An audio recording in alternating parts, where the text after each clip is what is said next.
Azir Orianna. Wukong is important. Sion Ambessa important. Nico Bard. Yunara. Let's see. Sin ban. I guess Gumond played 3 games of Sin so far, right? I think he did play 3 games of Sin so far, actually, yeah. So whether or not Fly is happy to let it go through so that G2 can take it for themselves, I wonder where it will fall on the ban table.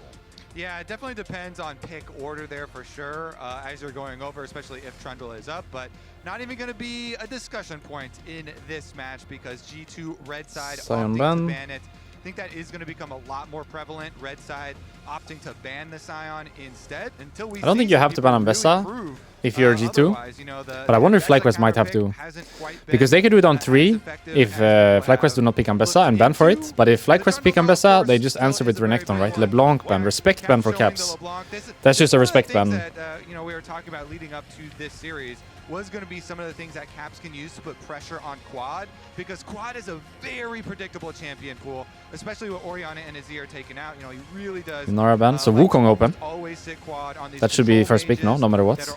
Unless you want to take Ryze. It's Ryze or Wukong or... No, I think that's it, right? Ryze or Wukong. Whichever one you want. Wukong, I think. I would take Wukong and then Taliyah 2-3 into Ryze.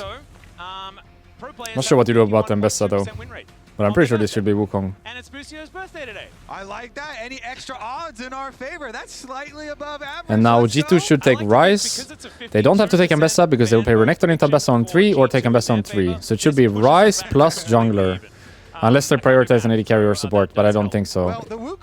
Like, you could go Nico here, you could go Bard here, but I just kind of like Ryze plus whatever jungler you want. So like Jarvan, Vi. Okay, they just actually do the Bard. So it's Bard Ryze then.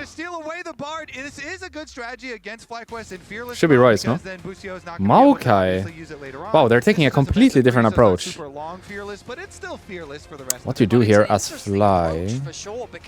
Because now you get the Ryze if you want it, but do you want it? Playing Ryze into Maokai Bard? You don't have to do it. You don't have to pick support either. Like you could do... Do you do Ambessa here? Alistar? Self-counter pick? But you can tank the Maokai ult at the very least. But it's a self-counter pick into Bard. Bard has a very happy time into Alistar in general. But at least you can block the Maokai ult with ult. As Alistar, you can just walk up, you get tagged by Maokai ult, you just ult yourself. It's kind of ult for ult trade most of the time. Cassia Blind is not happening. It could be Ryze here, or Ambessa, if you're not afraid of the Renekton on 3. I don't think it's going to be AD carry, it's Taliyah Blind, so... Ryze would be like the usual blind. And Taliyah is the usual answer, so do you pick Ryze now, or do you pick a completely other mid laner? Like, could you play an AD mid laner here? Is like Tristana possible? For Cap specifically, Tristana would be something, but I don't know if it's really great in the current. Tristana into Taliyah? I'm not sure. But that would be something, you know? Here, Tristana. Or Yone. Yone or just Caitlyn, okay. I don't really like the Caitlyn for Western teams so far. But it's alright here, I would say. You have combo with Bard and strong lane guaranteed into Alistar. So Caitlyn is happy playing this kind of game. Fly should probably ban Ambessa, I think. Maybe a mid laner that they don't want to play against. And I think for G2 you ban AD carry and maybe a blind top laner. So Varus, I think this is not bad. Caitlyn, in my mind, struggles against... Well, she doesn't really struggle against anything, but her hardest lane is Varus, Ashe, Jhin. Like anything long range that can kind of fight you back and play your game, play the same game you play. And Caitlyn is usually good against the ones that are low range, not that strong in an all-in, perhaps. I like Varus ban. Poppy ban for Fly. I guess that's for Broken Blade. A little bit special case. Because normally teams don't use it so much top lane. But I guess Broken Blade does. So it's a bit specific to player.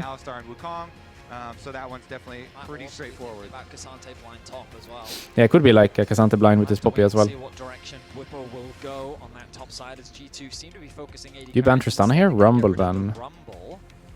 Trees don't like fire. I mean, there's still Ambessa, right? But I guess they're playing Renekton into Ambessa if Fly blind that.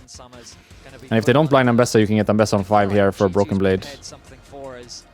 But that's like a big power pick open, Ambessa here. Like, you could... Do you ban Renekton here so that you can pick Ambessa yourself? And if they pick Ambessa, at least you play the game? I don't know. How do you do this? Or do you just ban Tristana here? Still just aiming towards that top side. For caps. Renekton. Yeah, that's what I'm thinking as well, because if you don't ban the Renekton, you can't pick Ambessa yourself. An enemy is guaranteed to get it on 5. Now you're kind of forcing them. You're kind of forcing G2 to take Ambessa here. And at least you get like the counter matchup for whatever, with whatever you want for Whippo, sorry. I like that Renekton ban. Because otherwise Ambessa on 5 just goes too hard. Like now you're forcing enemy to take it. Surely they're just hovering it. It's bugged, I think. The time has been out for a long time, and it is finally going to be switched over to Victor. Should be Ambessa blind here for Whippo. And AD carry, I'm feeling Jhin, you know. I'm feeling Jhin or Ashe. Ashe or Jhin, I think. But it's into Bard, but I still think it's the best. Like, what else can you lane with, really? Sivir? Ezreal? Corki? I'm kind of feeling the Jhin, not gonna lie. I like Ambessa, Jhin, something like that. K'Sante anyway? Then I don't really understand the Renekton ban, no? Because Renekton into K'Sante you wouldn't really use, would you? But you're definitely gonna use Ambessa into K'Sante. I think I would have liked Ambessa ban more than Renekton then. Into Caitlyn, yeah. That would definitely be painful, but then you could do it in the solo lane, you know, and you could like Sivir? force the top lane AD carry swap Corki. extended, but Corki, Zeri, Ashe, I think are all very solid options. I guess it's hard to play Ashe or Varus or Jhin into Bard, maybe. He wants an escape, I think. yeah, I think the key that What do you play top here? hit on there was Ambessa is the one for me. You're facing the Doesn't really fit the comp, does it? so definitely want that Rek'Sai, extra yeah. dash.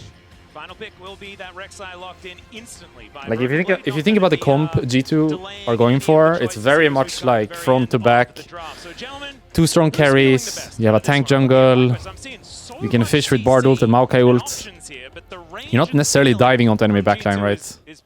So the Ambessa doesn't really fit the comp. And I think I'm just wrong about the Rek'Sai. Because we got fucked by it in our series.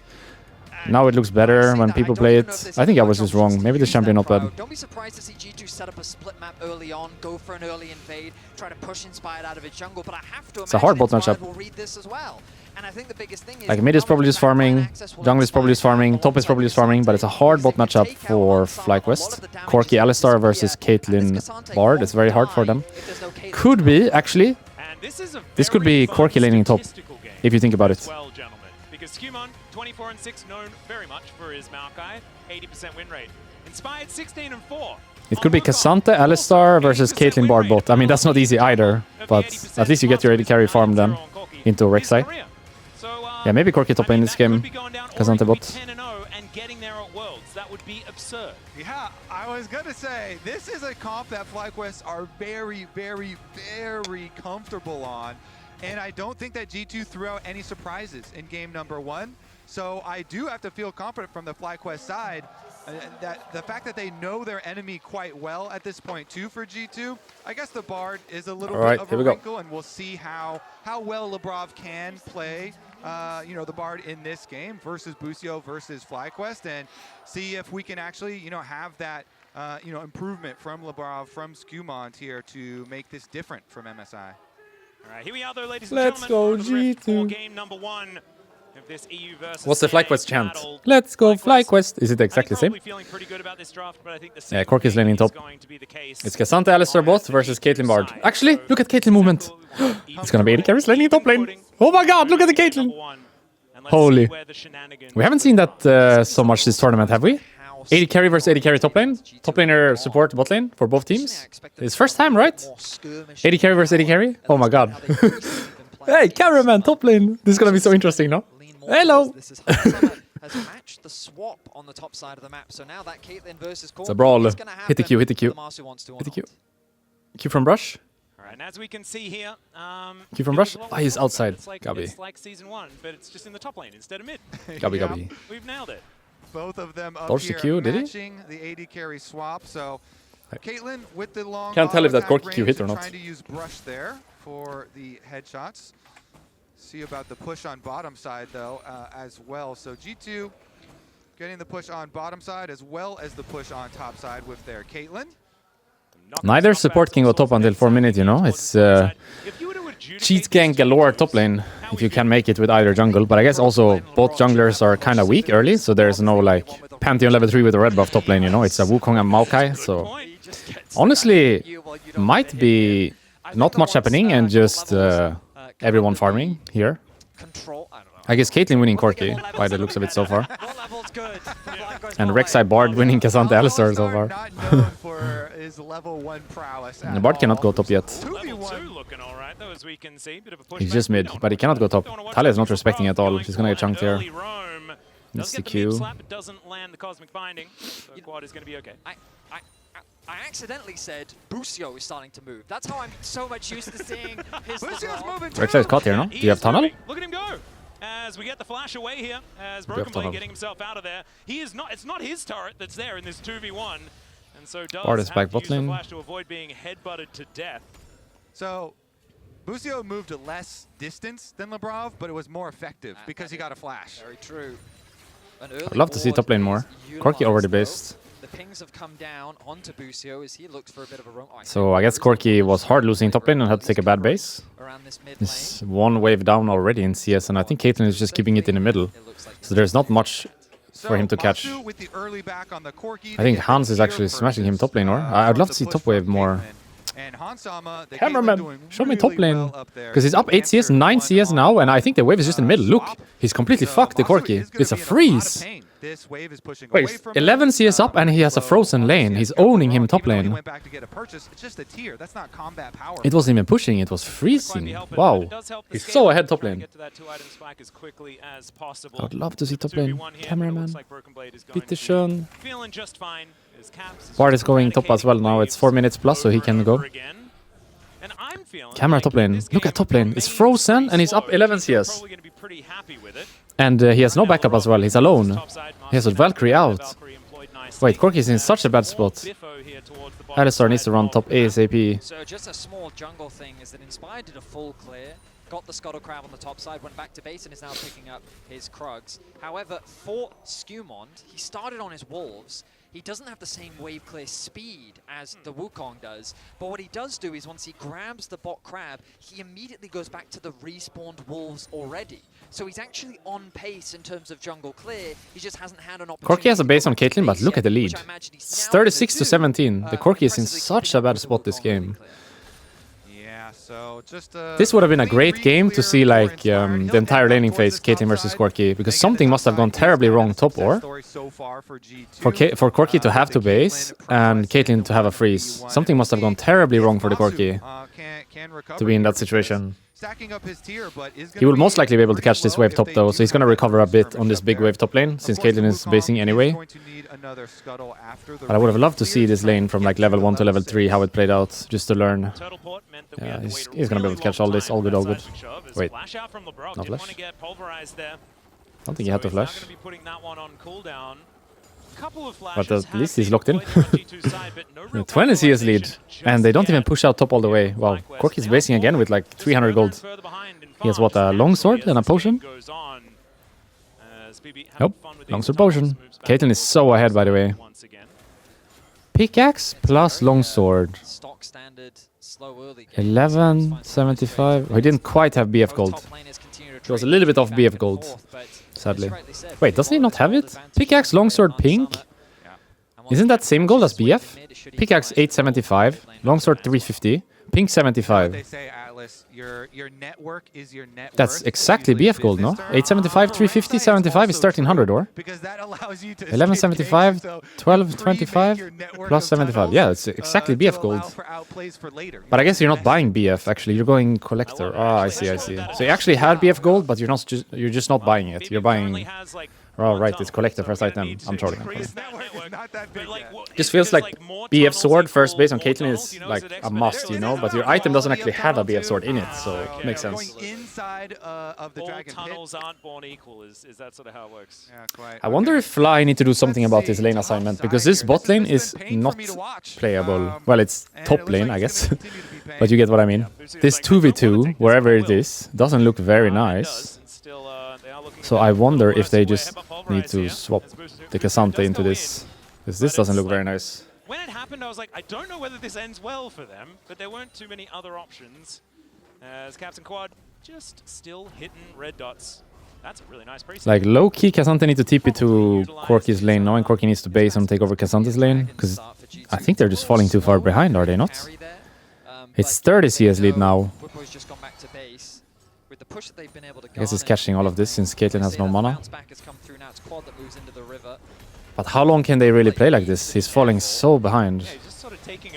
I wonder if FlyQuest need to do something different than what they're currently doing. He's staying top to push out the wave. He has Valkyrie for this, it's possible.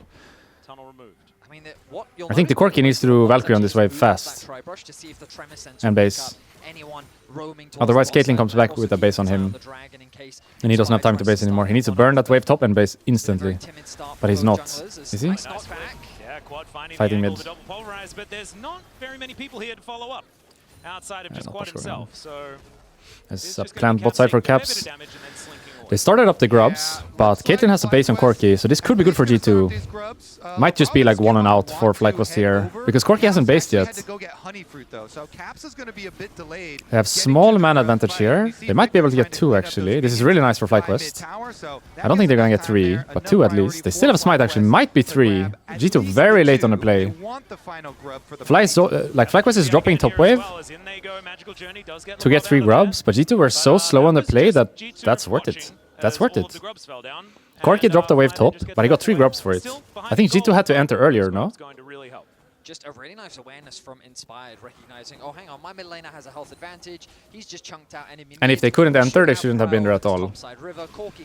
That's awkward to give 3 here, and look at them. Objective just from smart play there from the FlyQuest jungler. And, you know, props to Quad for actually I guess the mid chunk was really important, actually, if you think about it. Chunking Caps and having him go bot side for the plant. And Corki dropping a wave as well, really important. Like Masu is, how would you say, he's tanking the pressure well, you know, he's like getting completely fucked 1v1, then completely fucked 2v2, but he's still making like the team play, you know, dropping a wave to help the team, not being selfish. Very nice by Masu so far, I think, tanking the pressure. G2 is clicking bot side and FlyQuest is clicking top side, but keep in mind what I've said a few times throughout the tournament. If you have the grubs, it's okay to trade. If you do not have the grubs, it feels bad. So for example here, if FlyQuest can just break the Rek'Sai top and take a full top tower, it's worth the Drake and whatever else happens bot lane. The question is, can they break the Rek'Sai? They're trying. But maybe they can't. Not as 2 at the very least. If they get a 3rd member up there, or even a 4th member up there, definitely can. Interesting little, but they're just as 2 right now. Here, though. Labrov linking around the other side, so they have really good vision, super deep wards for G2 through the red quadrant of FlyQuest. I don't think they can break the K'Sante, and they also have no grubs to the tower, so it's just Drake on this side, and Bard basing running top right now. Wukong is also basing, so there's no play top either. So this is just a free Drake then. Not bad for G2. Free grub for free Drake, I guess, all in all. It's okay, playable game. Bard is covering top. I think it's important for G2 to follow, you know. Because Fly have grubs, it's like G2 have to follow every play, and Fly want to trade every play, if possible. Mid fighting a bit, no mana on Victor. But he's hugging his correct side. He's hugging his strong side. There's one side which is completely free. You can see that from the vision. Like, there's no way an enemy is on that side. So as long as he hugs bot side, he's fine. In this case. Caps overstay so that he can threaten a dive. Often in League, there's one strong side and one weak side. And what that meaning is, I know Bowser still doesn't understand this. But basically what it means is your strong side is where your members are, your vision is, where your members are and your vision is. And the weak side is where you don't have the vision and where you don't have your members. So in this case, G2 strong side bot side before, when they did the Drake and put all the vision, and FlyQuest top side strong side, right? They had Alistar up there, all the vision up there. And now it's like both teams are kind of playing top side, still have some wards bot side for G2. But now Victor can kind of hug both sides. You see he's hugging top side here. He can hug bot side or top side. He has no choice. Because he will see them on both sides, right? He has a ward on both sides. Solo Bolo! Dies for it. Nice play by Busio. Or? Ooh. If he got his Q off, maybe with the shield.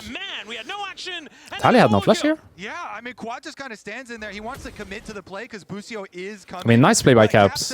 Nice play by Caps. But if Talia flash out, does Caps die without getting anything? Or can Talia not flash out from this play? I just want to see if the Talia can flash out here. Like flash right now? It was possible, no? Oh, I mean, I think there's ample opportunity for FlyQuest, especially with the Wukong. And 1-for-1 is alright. Mid no flash. Caps though playing with confidence as he finds a solo kill in mid. In terms of the goals, I think both teams low-key happy with that. No, Caps gets the solo bolo, so it's good confidence thing, and FlyQuest gets kill back, assist gold, and Victor no flash. Now going to be a little bit ahead of the curve. Yeah, I think that because Busio has Hex Flash on Alistar. First Drake was really late this game, so more so about playing the map than anything else. Tipping bot here with Bard. Alistar could be caught, by the way. He has no flash. This Alistar might be caught. Busio might be in trouble here. He has Ghost from Spellbook. Maybe it's fine actually. Nice shove by Talia. Victor is caught without flash. Nice solo ball by Inspired. That's huge. And they're diving.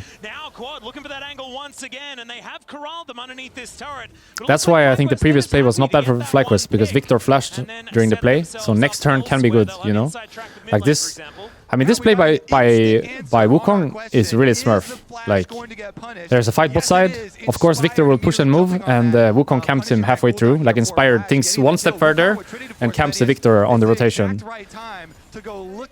But that all stems from the play before, when he used flash. No tunnel. I guess he can reuse the tunnel. But they could Q, yes, and W. Yes, he has no tunnel. He has flash into tunnel. Does he make it?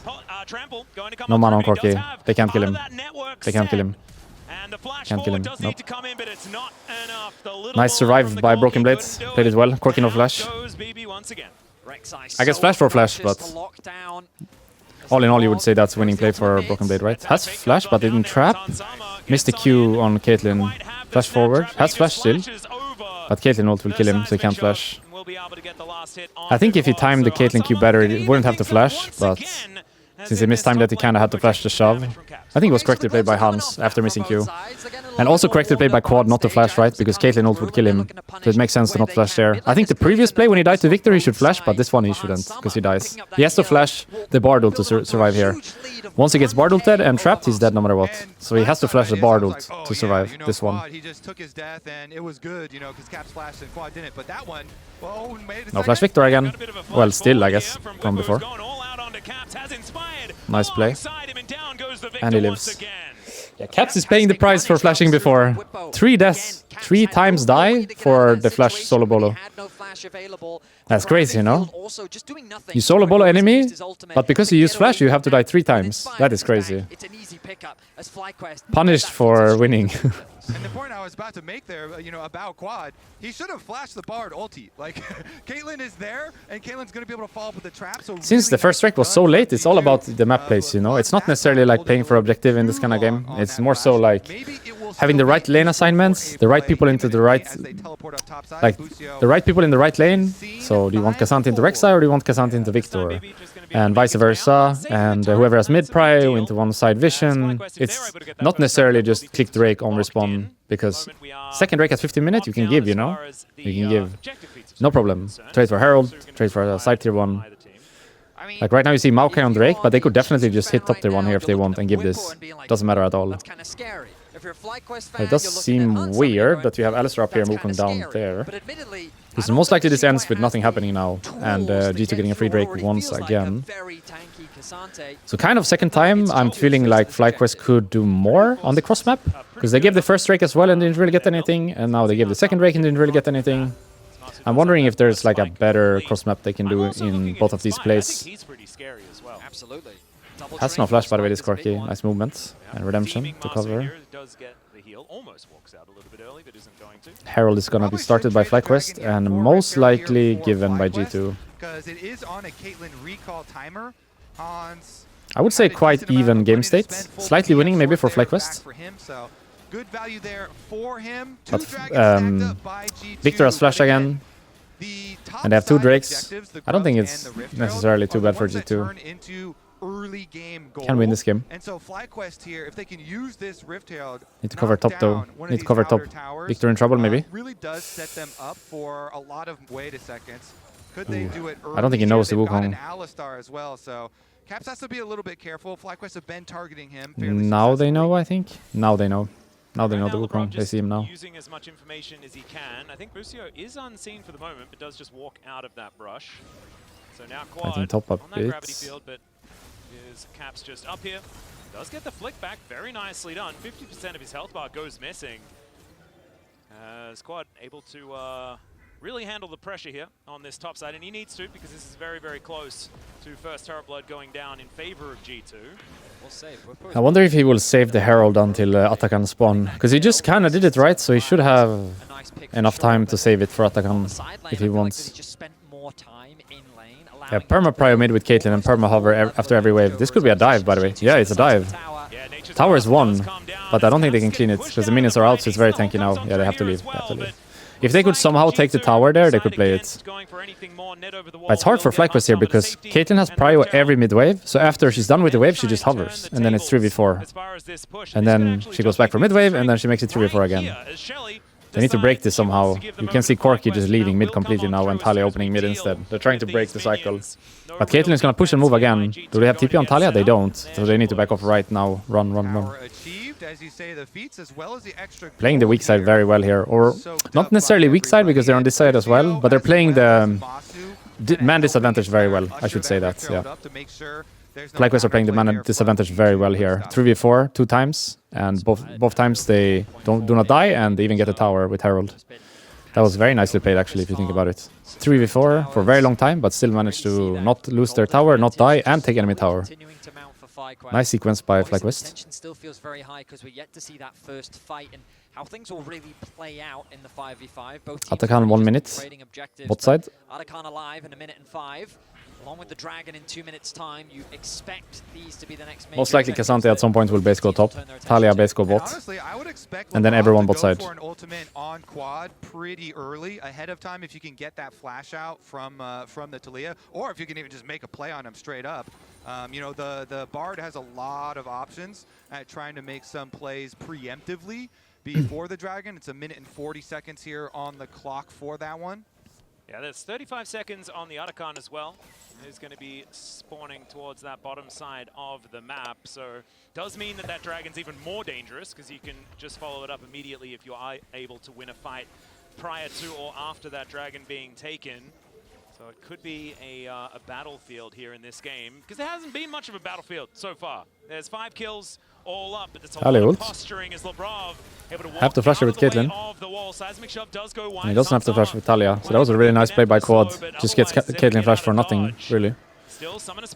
I mean, it's time and HP used and ult, but wait, one shot? He can't move. He's dead. He couldn't move. Yeah, where are you going, buddy? He had to flash combo there, or portal out earlier. No flash Rek'Sai as well. So Caitlyn no flash, Bard died, and Rek'Sai lost flash for basically nothing. Wait, Talia caught a bit. Maokai's here. Oh, there's nothing. FlyQuest playing well, no? Nice play by Talia. Labrov gets caught. Bwipo's winning 1v1. For example, on the bottom side of the map, Bwipo getting the flash out from Broken Blade. On the top side, Quad getting the flash out from Hans. And that ultimately led to Labrov thinking, oh, I can still stick around. My Magical Journey should be off cooldown any minute now. But then he gets punished. I think he had Portal up, but once you get Alistar comboed, you get Talia comboed, and then you're just dead. So you have to either flash the Alistar combo or Portal out before you get comboed. Once you get comboed, you're basically dead. I think he had Portal at this time. G2 have a clear clear game He just plan didn't use it in mind, time. and then it's And forced a once he fight gets around combo, this he's dead, yeah. objective. And Hans is very close to Drake item number 2 as spawning. well. This is Gonna be huge the for edge G2 versus if they can Jonas get it, Max. but I don't All think the Fly best. will give. I think they're gonna The fight. Galen, he's not quite there And yet, they but are still ahead G2 with have a very so strong much Wukong, control of 2-item this Wukong. area. Nature's Grasp for holding on to control as well. But is they have Q-Smite with incredibly Maokai here. good. This is just free for G2, by the way. Or Q-Smite with Maokai. They're just playing for the fight. FlyQuest is playing for the fight. They don't care about Drake. Hans is gonna die here. He has no flash. Traps might be good though before he dies. Inspired's still alive. Boostio is gonna die, maybe. Drake went to Wukong. 2 for 1 so far. Whipple might die or have to flash out. 2 for 1, not bad. But the Drake is the important one, right? And that went to FlyQuest. So hard winning FlyQuest, I would say. I feel like G2 had to play to finish. Because the fight is most likely losing, right? So I wonder at the point it's like 2k if the Maokai should just suicide for the Drake. Because he has guaranteed smite with Q. And not play for the fight, you know? Not play for the fight, you know what I mean? Like, I don't know if you can win this fight. You have Caitlyn, no flash. Who gets actually Bard ulted by his own team. Yeah, that's ally Bard. But I don't know if you win the fight anyway. Like maybe that fight just anyway losing. So I wonder if it's better to play for the Drake finish and guarantee the Q smite, right? Guarantee the Drake with the Q smite from Maokai. That could be possible, and just run.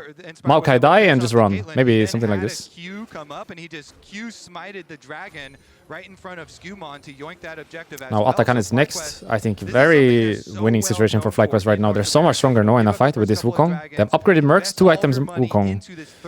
How does this Wukong actually die? He doesn't die. Really pulled that one off quite well to bring the game under their control. Maybe they need more time. Because 3 item, I think G2 not bad, but maybe right now Wukong 2 OP is possible. It's possible right now Wukong kill everyone and cannot die. Maybe 3 item. Yeah, maybe need 3 item. Victor and Caitlyn. But can't really give this Atakan. Kind of need to fight this somehow. Can check everything with Sapling, I guess. Which is nice. Most likely got from bot lane best. Yeah, I like that you're going. Wait a second. This one's just for fun.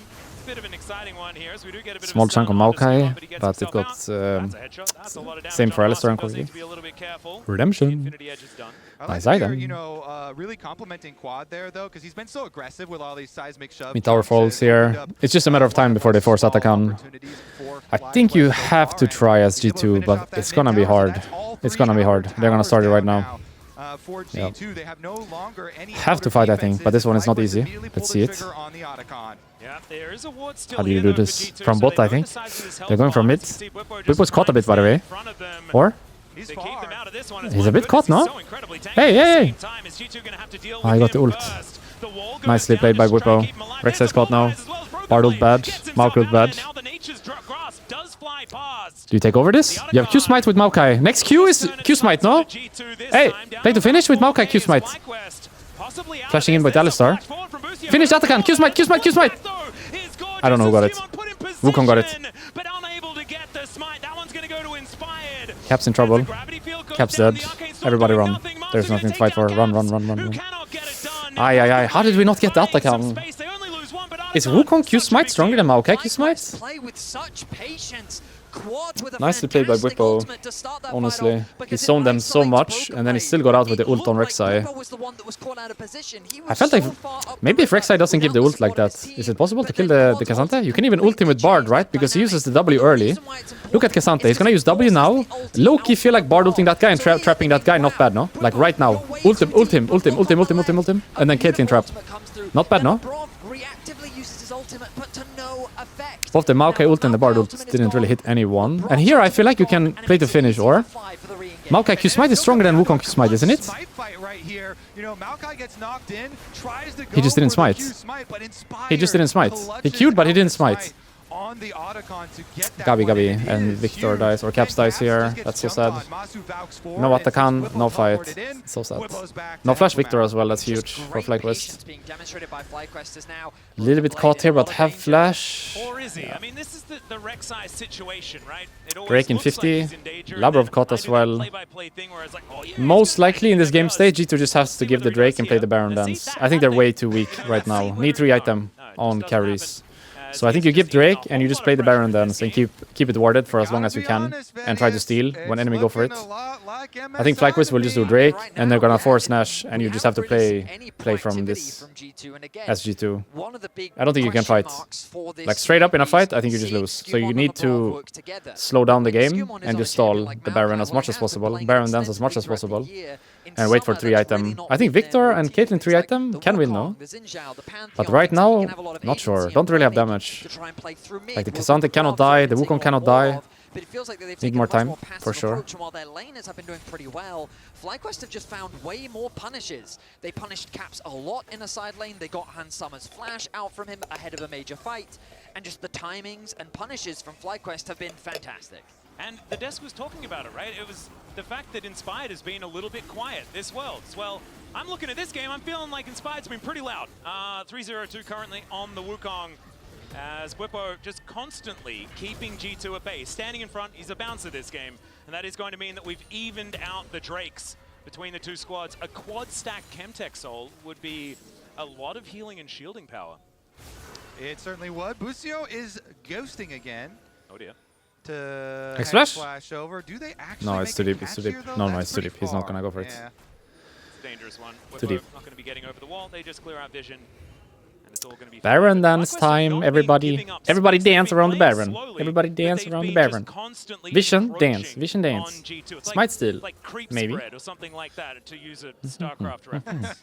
And something that I feel FlyQuest are like just so these boots so OP now. confident in is You have always their AP team mid jungle finding and there's ability and choosing this, the great this. timers here. So And sad, they have no? just out-executed in these fights. When you're a over little bit and too much over AD or a again. little bit too much AP It's not and people quite can a just go blowout upgraded or mercs or anything, but upgraded they do tabbies, I feel feel like very much in they just control. become Absolutely, and so what was a tanky. I don't know if it's massive advantage placebo or between whatever it the is, two carries in but this favor of Wukong just looks Marsu. unkillable to me. Strevel And so does nothing. Italia for Had whatever advantages reason. in favor of Marsu. It's He has placebo, the or advantage, he has the are they experience actually advantage, unkillable and or is my you brain can just playing me understand why throughout tricks? his career, he is 9-0 on the champion. Just looks and he's looking to so make it OP. 10. Triple As right mercs now, FlyQuest upgraded. holds onto a 4.9k Maybe gold placebo. lead here in game 1. This Baron certainly looking like something that could try and get a blowout as far as that gold advantage is concerned, put themselves into a winning position. But G2, we mentioned it already, right? Like if this composition can just stick around, right? Then it does have a lot of options later on in the game. Like you get to max items on a Caitlyn, she has so much range. You know the game is in a good state when you have 4 people with the same CS. Like look at the CS scores on FlyQuest. 266, 235, 252, 266. You just know you're strong in the game. You have 4 people with really good CS numbers. So far, the problem for G2 It just looks like they're is OP, that, you know, yeah, from you CS got numbers. Caitlyn and Victor Everyone is range farming for well, Victor. everyone's high level. FlyQuest engagers They have are 2 people supremely level confident. 15, 2 people level Inspired 16. and They just look Busio so OP are the best players on the scoreboard. the team and constantly will look for these super hard engages. I wish really quick. So I it's didn't like, check it. I Cannot they have to unsee have right really now. good, like, Maokai and Cannot hard unsee. ultimates in order to navigate that team fight. How do you progress the game as FlyQuest? Because you kind of have to force the Baron, but also forcing Baron is like the way back for G2, right? And playing for Soul feels bad because that's 7 and 30 away. It's this Drake, then next Drake again. So how do you progress the game? I wonder if you should overload a side.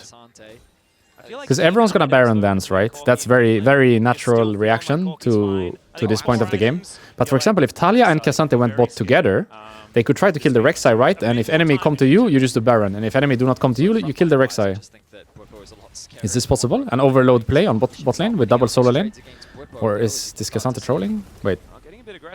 Now Maokai cannot really go because then they do Baron, right?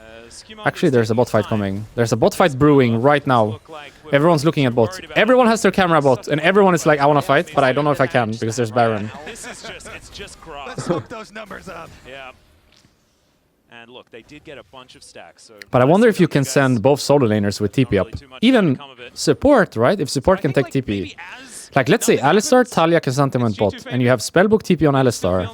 It's not like enemy can do Baron, because you can triple TP to the play. So you might just kill the Rek'Sai for free, and progress the game that way. The Baron is very scary against the Maokai, of course, especially given that at any point... But it is hard to progress the game. You want to do Baron, but it's the way back for enemy team, and if you don't do Baron, nothing happens, and you have to play for Soul, which is 6 and 20 away. Maybe if you do this one on spawn, then it's still 5 minutes to next spawn. It's not easy to progress the game, I think. So G2 can farm here and give themselves a chance later, I would say. Like, the later it goes and the more they farm, the closer they get to just like having that one fight that can win them the game, right?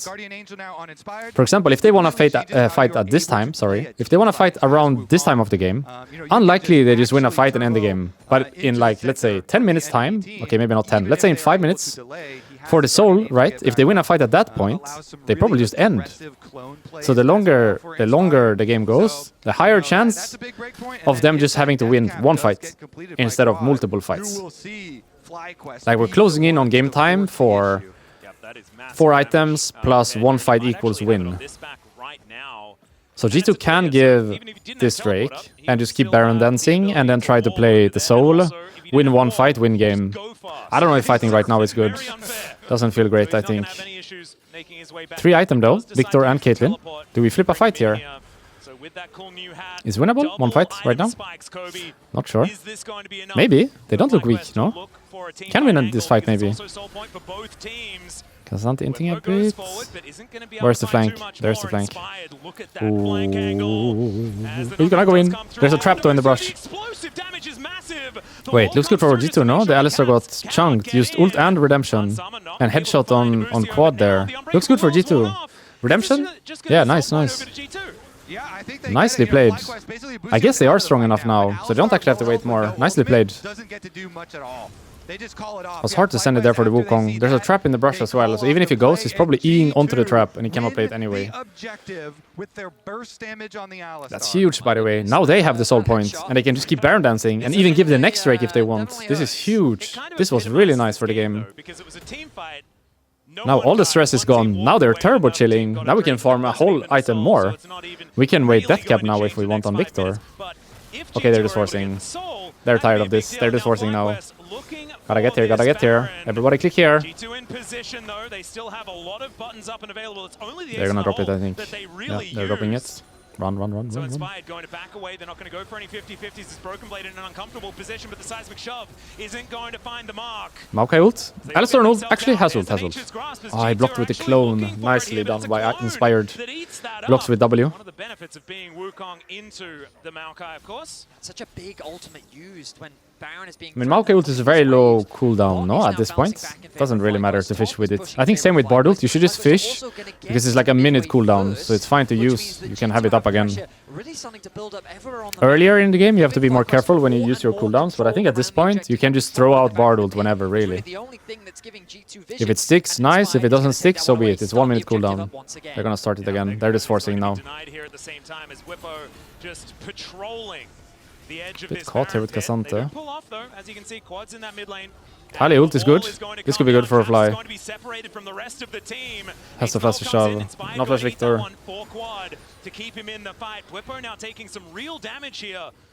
It's such a close game, no? At this point, like 1 fight is win, no? 1 fight is low-key game over. 35 minutes in. No flash Viktor. Maybe they wait for next Tali ult and then they just play the Viktor with the wall. So incredibly intense. Look at the waves though again. We talked about Maokai ult is up again. Everyone reset, I guess, and play the Baron dance once more.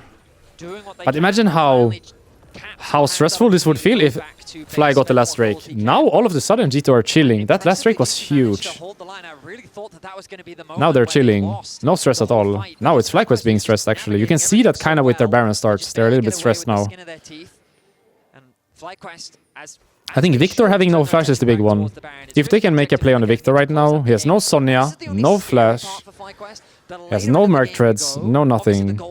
If they hit him with literally anything, he dies. Wukong ult, Talia wall, putting him in a position, Talia shove, Alistar flash combo. Look, no flash, no flash! He's dead, no? Yeah, he's dead. Can't play the game. That's Baron. I mean, that stems from before, right? Every time he had no flash this game, it's so unplayable, or? Like here he can't do much, it stems from before. And it was the same in the early game. It stems from before. Just go Baron, or? Not sure why they're looking. They should go Baron. I guess that Kazante cannot die, but they should definitely force Baron here. This is just 5v4. Do you go for the steal or do you just give this? I guess you might as well try to steal. I don't think you lose the game if you go for a steal. We're caught, but he has flash. It's fine. But now we can't get into the pit. They can get portal actually. Bard could portal him. They could try to steal this still. If he just portals the Maokai in, portal. Hey, portal. Give the portal. No? He doesn't try?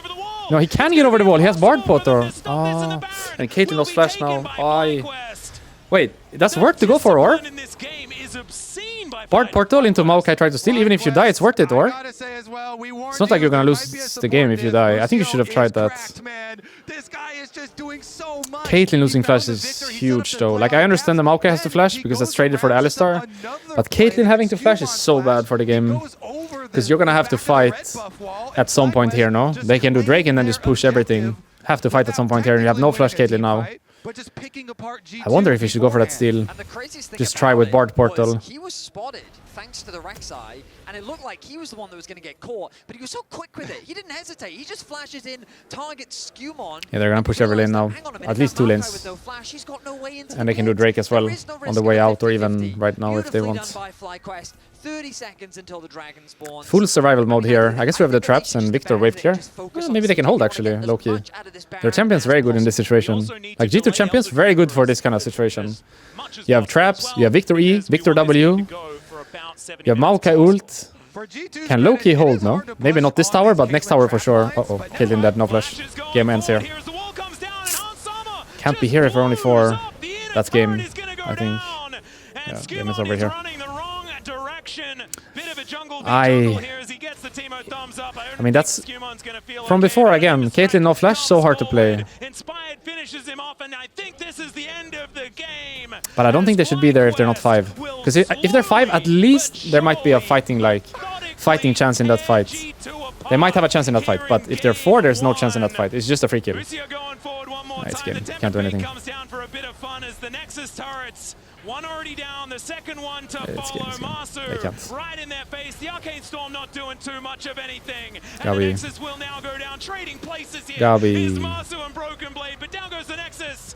And it's FlyQuest up 1-0. Let's see it. When he was going backstage after the game, he was like, that was pretty good as far as that Victor watch was concerned. I'm like, yes, it felt pretty good on this side as well. But we're here in game 2, Steve. So let's get into it. Already a couple of things banned out. On the site, we're not changing your name. We're changing. No, I'm gonna call him Steve. I like it. I'm gonna call him Steve. We're just gonna go with Steve. All right. All game long, we call Vedia Steve. I kind of like. Wait, G2 chose red again. Feels good, actually. They're not on blue. That's brilliant. They're on red. The point Steve wants That's- to get across Okay. is In the that third Maroon. G2 is on the red side. They chose to stay on the red side, which is a little surprising. That's a really good point, Steve. Nice work, Steve. I don't like it. Like, Ryze is the big one open now. Like, Fly could ban Aurora here. And then just first pick Ryze. And I guess they banned a Volibear. What? That's for Ambessa, no? Ambessa first pick. I guess Fly will not actually pick Ryze. Maybe that's why I didn't pick Ryze last draft. Because G2 has shown to play Anivia into Ryze, and they for sure play Cassio as well. So maybe Ryze is just not a prior pick against G2 because they play all the counters very well. Ryze is also a big deal as well because you won't be able to take the Aurora away. Yeah, maybe that's it. You have to be careful. If you pick Ryze, Quad is going to slam a Cassiopeia. He's really good at Cassiopeia. This is Ambessa first pick, or? G2 would love it if you slammed a Ryze, because they already already Anivia. Yeah. The Nico, though, is going to be banned away, and I like that one. That's also a very high priority pick that will now not be in the hands of Busio, and that actually means that he has to play a 3rd champion, which is very cool. So far, has only played Alistair and the Nico. Good thing about Busio is that he has such a wide variety of support. Sin first pick. Even played So last game they ban it, and this game they first pick it because they don't want to give it to Skewmon. That makes sense. They have a Sin plan, you know? They don't want to give it to Skewmon no matter what. A plan for the Sin Zao. Dove used to play that one a lot. Supporters here haven't seen that one. It's kind of cool. Does Caps take the Ryze? I would love for him to pick the Ryze. I know he's gonna get countered, but I feel like you can play around that. Like Trundle Ryze here and everyone just click mid. Sure, he gets counterpicked, but I think he still has prio. And he's gonna be strong on side. I like it still. I still think it's correct. Just Ryze here. Trundle into Sin is a classic. into Xin, you know, I really like the Ryze here if you can. You can usually put a lot of pressure on the champion. It's possible. And Ryze. a lot of pro players, you know, like that matchup. But we've seen Sorry. at this tournament, people Now we even should see pick again. Xin after Trundle's already been taken, you know, and kind of like soft, you know, people would say counter picking themselves. It's possible Ryze here. Because the value And just play around mid. in the I know he gets ultimate countered, but and making race. But yeah, I'm definitely a Trundle Aurora over on the Trundle Ryze. side of it. I guess he's scared of the counters, right? He doesn't want to take Ryze. Same reason Quad doesn't want to take Ryze. Because he's scared of Casio, he's scared of Anivia. Makes sense. I like Aurora as well. That's 5th strongest mid, I think, on the patch. So if Ryze is number 3, Aurora is number 5. It's okay. Do you take Ambessa here, or do you give it over? Do you take Rumble here? Yeah, maybe Rumble better. Because Ambessa gets fucked by Renekton, but Rumble doesn't really have a counter, right? Well, they could put Aurora top here, actually. Let's say they pick mid here. Let's say they pick Ryze here. You just slam Casio or Anivia on 3 and put Aurora top. Does Broken Blade play Aurora top? Is this a flex pick or is it just caps, no matter what? Unless they've been saving it. Rumble going to come through from Whipper. We talked about how we didn't really expect Rumble to be a super high priority pick in this series, but it looks like that it's already going to come through from FlyQuest. Like, what if you just put Aurora top right now and pick... Actually, Galio is a Giga here, no? No matter what, if it's top or mid, Galio is just Giga here, or... I like Galio here. Galio, last pick support, AD carry on 4. Situation as last game where they only really have, I guess, 2 damage threats. It depends on how much of a damage. You can play Aurora into Rumble. You can play Galio into Rumble. You can play Galio into Annie. You can play Aurora into Annie. I think Galio is just really good here. But yeah, the Galio, the Ornn, the Aurora, all. Yeah, I like it. And it's double flex, you know. Aurora can go top, can go mid. Same for Galio.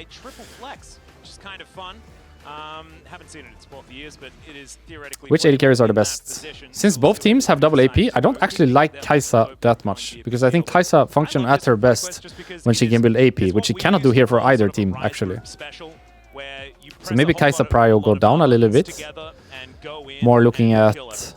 Well, Varus seemed to work pretty well for G2 before. Karma ban.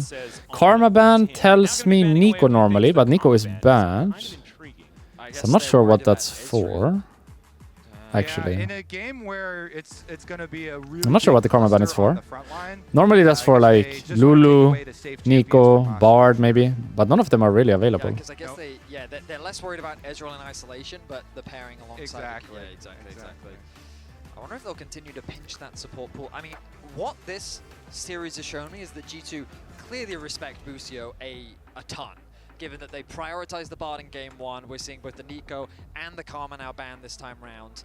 FlyQuest want to remove some hook champions. And the thing to remember about Labrov is Thresh and Blitzcrank are very much up his alley. Nautilus ban tells me they want Lulu themselves. I wonder if Lulu is priority now. Braum ban.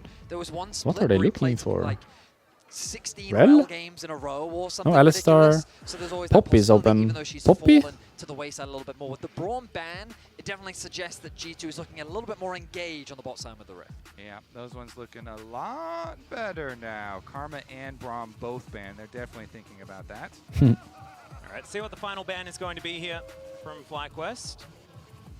It's probably going to be sticking towards some of these supports, like you were talking about, a lot of engage, but instead, Hansama's Draven, not going to be available. They do need a lot of damage from that bottom side of the map, so it does make a fair bit of sense to be taking that. I don't like Kai'Sa so much. Syra Khan? Ooh, I like it. Yeah. But I think Lulu lane here, not bad, by the way. Like, you could go Xayah plus, let's say, Rel, or you could take a Lulu lane here. What do you think? But yeah, you mentioned the I think you take the Xayah away, or you take a Lulu lane. Kai'Sa Rel, but then Xayah on 5 is such a giga pick. I wonder if it's better to break, honestly. And also Kai'Sa has to build AD this game to be able to play. Cannot build AP. Yeah, Lucian Nami I like. I like. Same idea like Lulu. Same idea like Lulu. It should be Nami. Bottom lane as Busio could be going towards it should be Nami or Milio. The Braum being banned away does mean that it's probably the most common, I like it. Pairing with the Lucian left over. Makes the Xayah on 5 feel pretty bad. I wonder if he actually just doesn't go Xayah now on 5. If they pick Nami here, you just go Renata. Really? I like Nami more. Soraka! What? Over Nami? Isn't Nami better? I kind of like it. Like, I don't like the Xayah now. I like Jhin. I think Jhin is great here. I like Ezreal.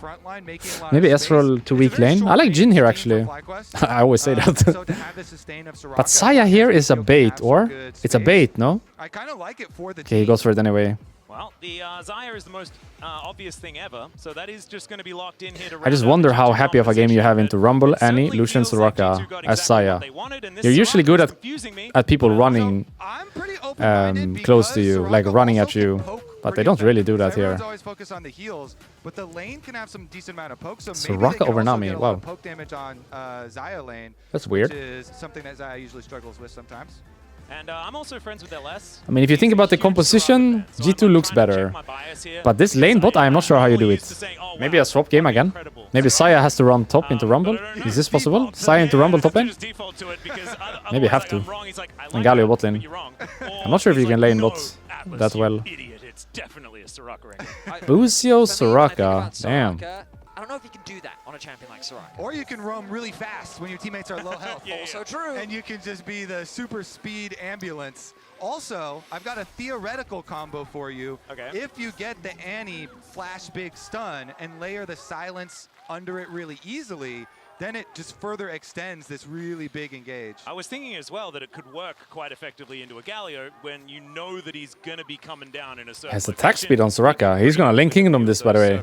He has attack speed on Soraka. You can see Busio already looking It's gonna be- in that bottom lane. You're a fan If of he wants. labeling If he new wants. names for We'll see. circles. But he How about can silence do circle? that. Have you done that one before? If he wants. Circle is one of my all-time favorites. Oh, that's a It's beautiful. kind of rare. They're not swapping either. They could Link Kingdom bot completely, by the If way. they ever did exist, like How do you lane Cyborg, this?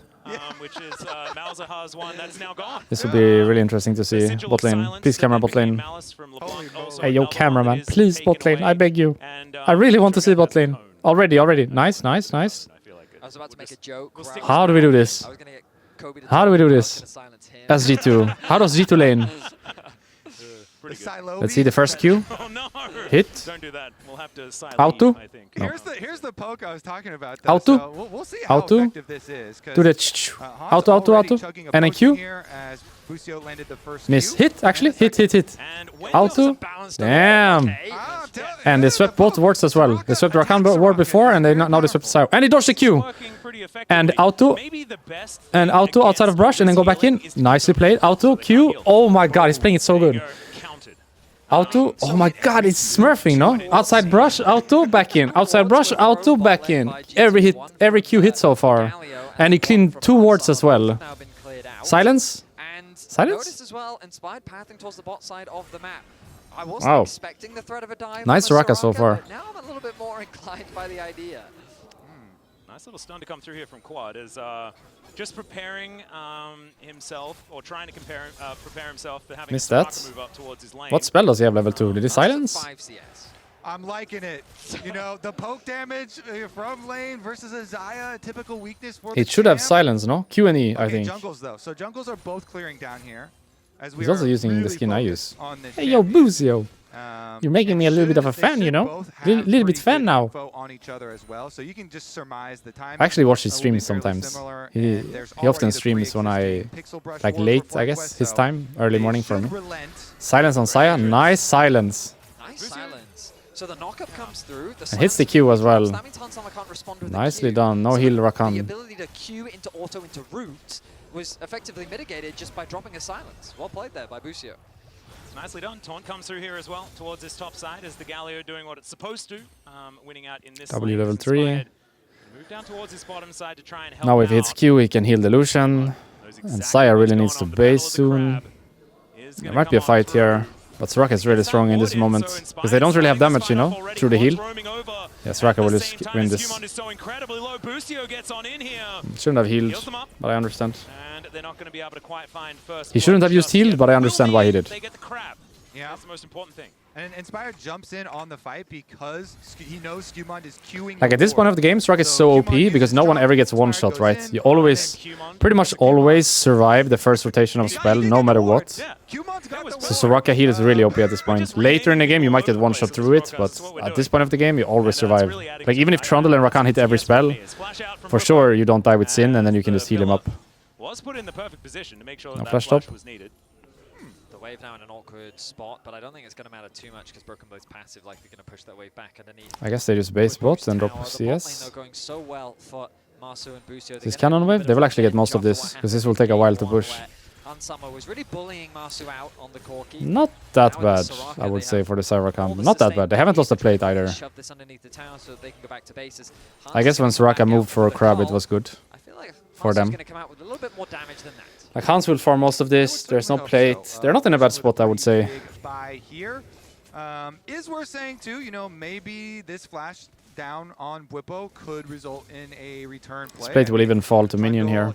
Into Galio definitely has the ability to lock him down, so we'll see if it makes it more difficult for Bwipo to play his lane on that top side. Of course, it is top-down Yeah, clears. the and bot both plate jugglers fell know to minion, so the no routes plate available. of their opponents, so both of them know, yeah, Trundle should be in bottom camps now. So you've got a Drake little is time to work usually what you do around this time. We'll see if either team have courage. I think Fly should be stronger at this point. Which just sounds awful. That one's going to be the first one. Still ones to worry about are, But of we'll course, see. Mountain and Chemtech, which synergize with quite nicely as the game goes on. I will also say that I know coming into this series there were some concerns about this mid lane matchup, and even though Quad did get solo killed in game 1, his use of the Talia ores were fantastic, and in this laning phase he's really been out trading Caps, like sidestepping the skill shots coming out from Caps and then trading back in kind, and you can see he's built up a pretty healthy CS lead in the 1 versus 1, about a wave and a half of an advantage. Now he's even on the roam as he sets his sights towards bot lane. Yeah, well and truly They can't really dive, can they? They can dive? Looks like G2 doesn't have No. much of an idea of what's happening here, but they are not going to be attacked just yet. And Quad has gone for the electrocute version of Annie. Hard to use This time Rakan around, when he... 40 extra sorry. burst damage, not the Rakan same W as the cannot phase really be burst. used if Lucian has So dash. sometimes You need to always wait for Lucian to dash and then W him. Because good Lucian will always dash your W, so there's no point to trade that spell. You just lose the trade. You have to have really good usage of your shield speed. So from my experience playing Rakan versus Lucian, it's always better not to use W.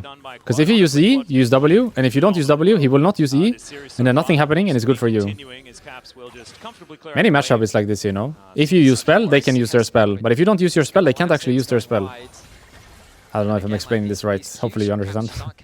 Quad just keeps getting these HP advantages, so he's really getting the better of Caps in the 1v1.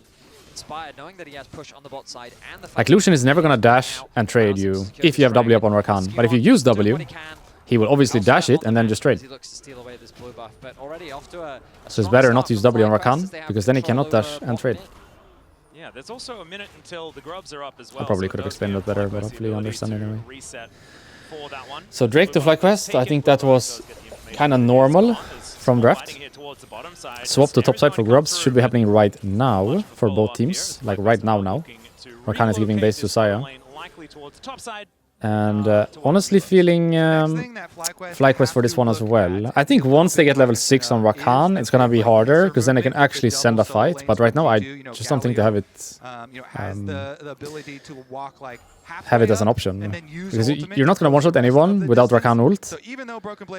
And if you don't one-shot someone, Soraka will keep them alive forever, and then they just lose the fight, right? As G2 here. So I don't know how you do this. Like, you would love to get one grub at the very least if you're G2, but I'm not sure how. To keep that in mind, you know, they have some champions that can get caught out. I feel like this is FlyQuest favored right now. Unless Galio can hover. Because Galio could push this bot wave and hover. In theory. Mid is fighting though. Mid is 1. We have TP soon. We're dead. Alive, dead. Alive, dead. Alive. Very close. We have TP up in a moment here. It's caught. You see what I mean? If that Rakan ult here, maybe playable, but without Rakan ult, this is playable. That's Aurora TP. And Galio's hovering. Could be good with the Galio hover, by the way. If Galio gets a good ult here, this might be good for G2. Rumble is not following and has no TP. I think they have to leave this. Nice Galio hover by Broken Blade. That wins them the play. This hover by Galio wins them the play.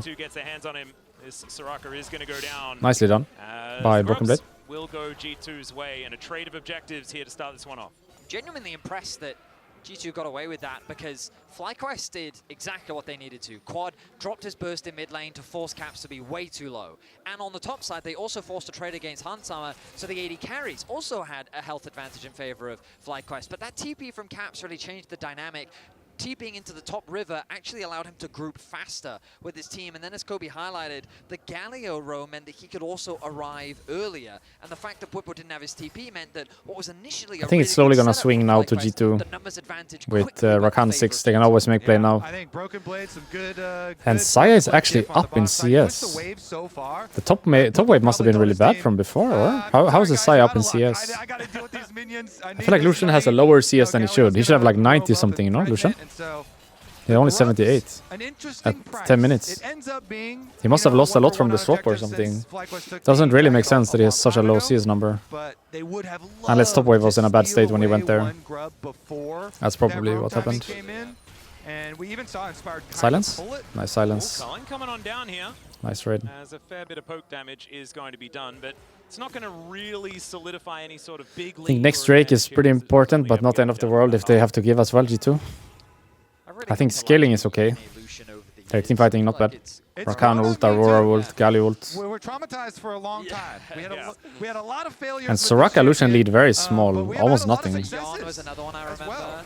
Tibbers playing some defense here. I think a lot top here. Towards the top side of the map, some aggression Weak is side also going fighting. down very low. Battle Boostio here on the Soraka is just pushing them away.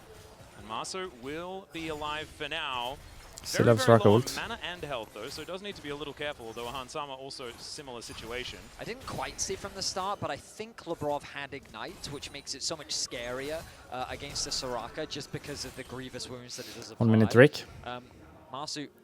Boostio getting dangerously low, but he ends up walking away just fine. Oh, I apologize, Masu is the one that ended up getting very low. The bases will now come through from the bot lane of G2, and we find ourselves with another very even early game. Yeah, even and not necessarily. I think G2 should be happy with an even early game, no? Saya Rakan into Lucian Soraka. I think you should be pretty happy with the circumstance. That can happen. So I'm going to let them off the hook. Got grubs for Drake. And kind of even CS score, like barely behind. Only mid really behind. And the next Drake going to be up in 30 seconds time. We might get Low-key happy with his early game now if you're G2. what we saw at the Grubs.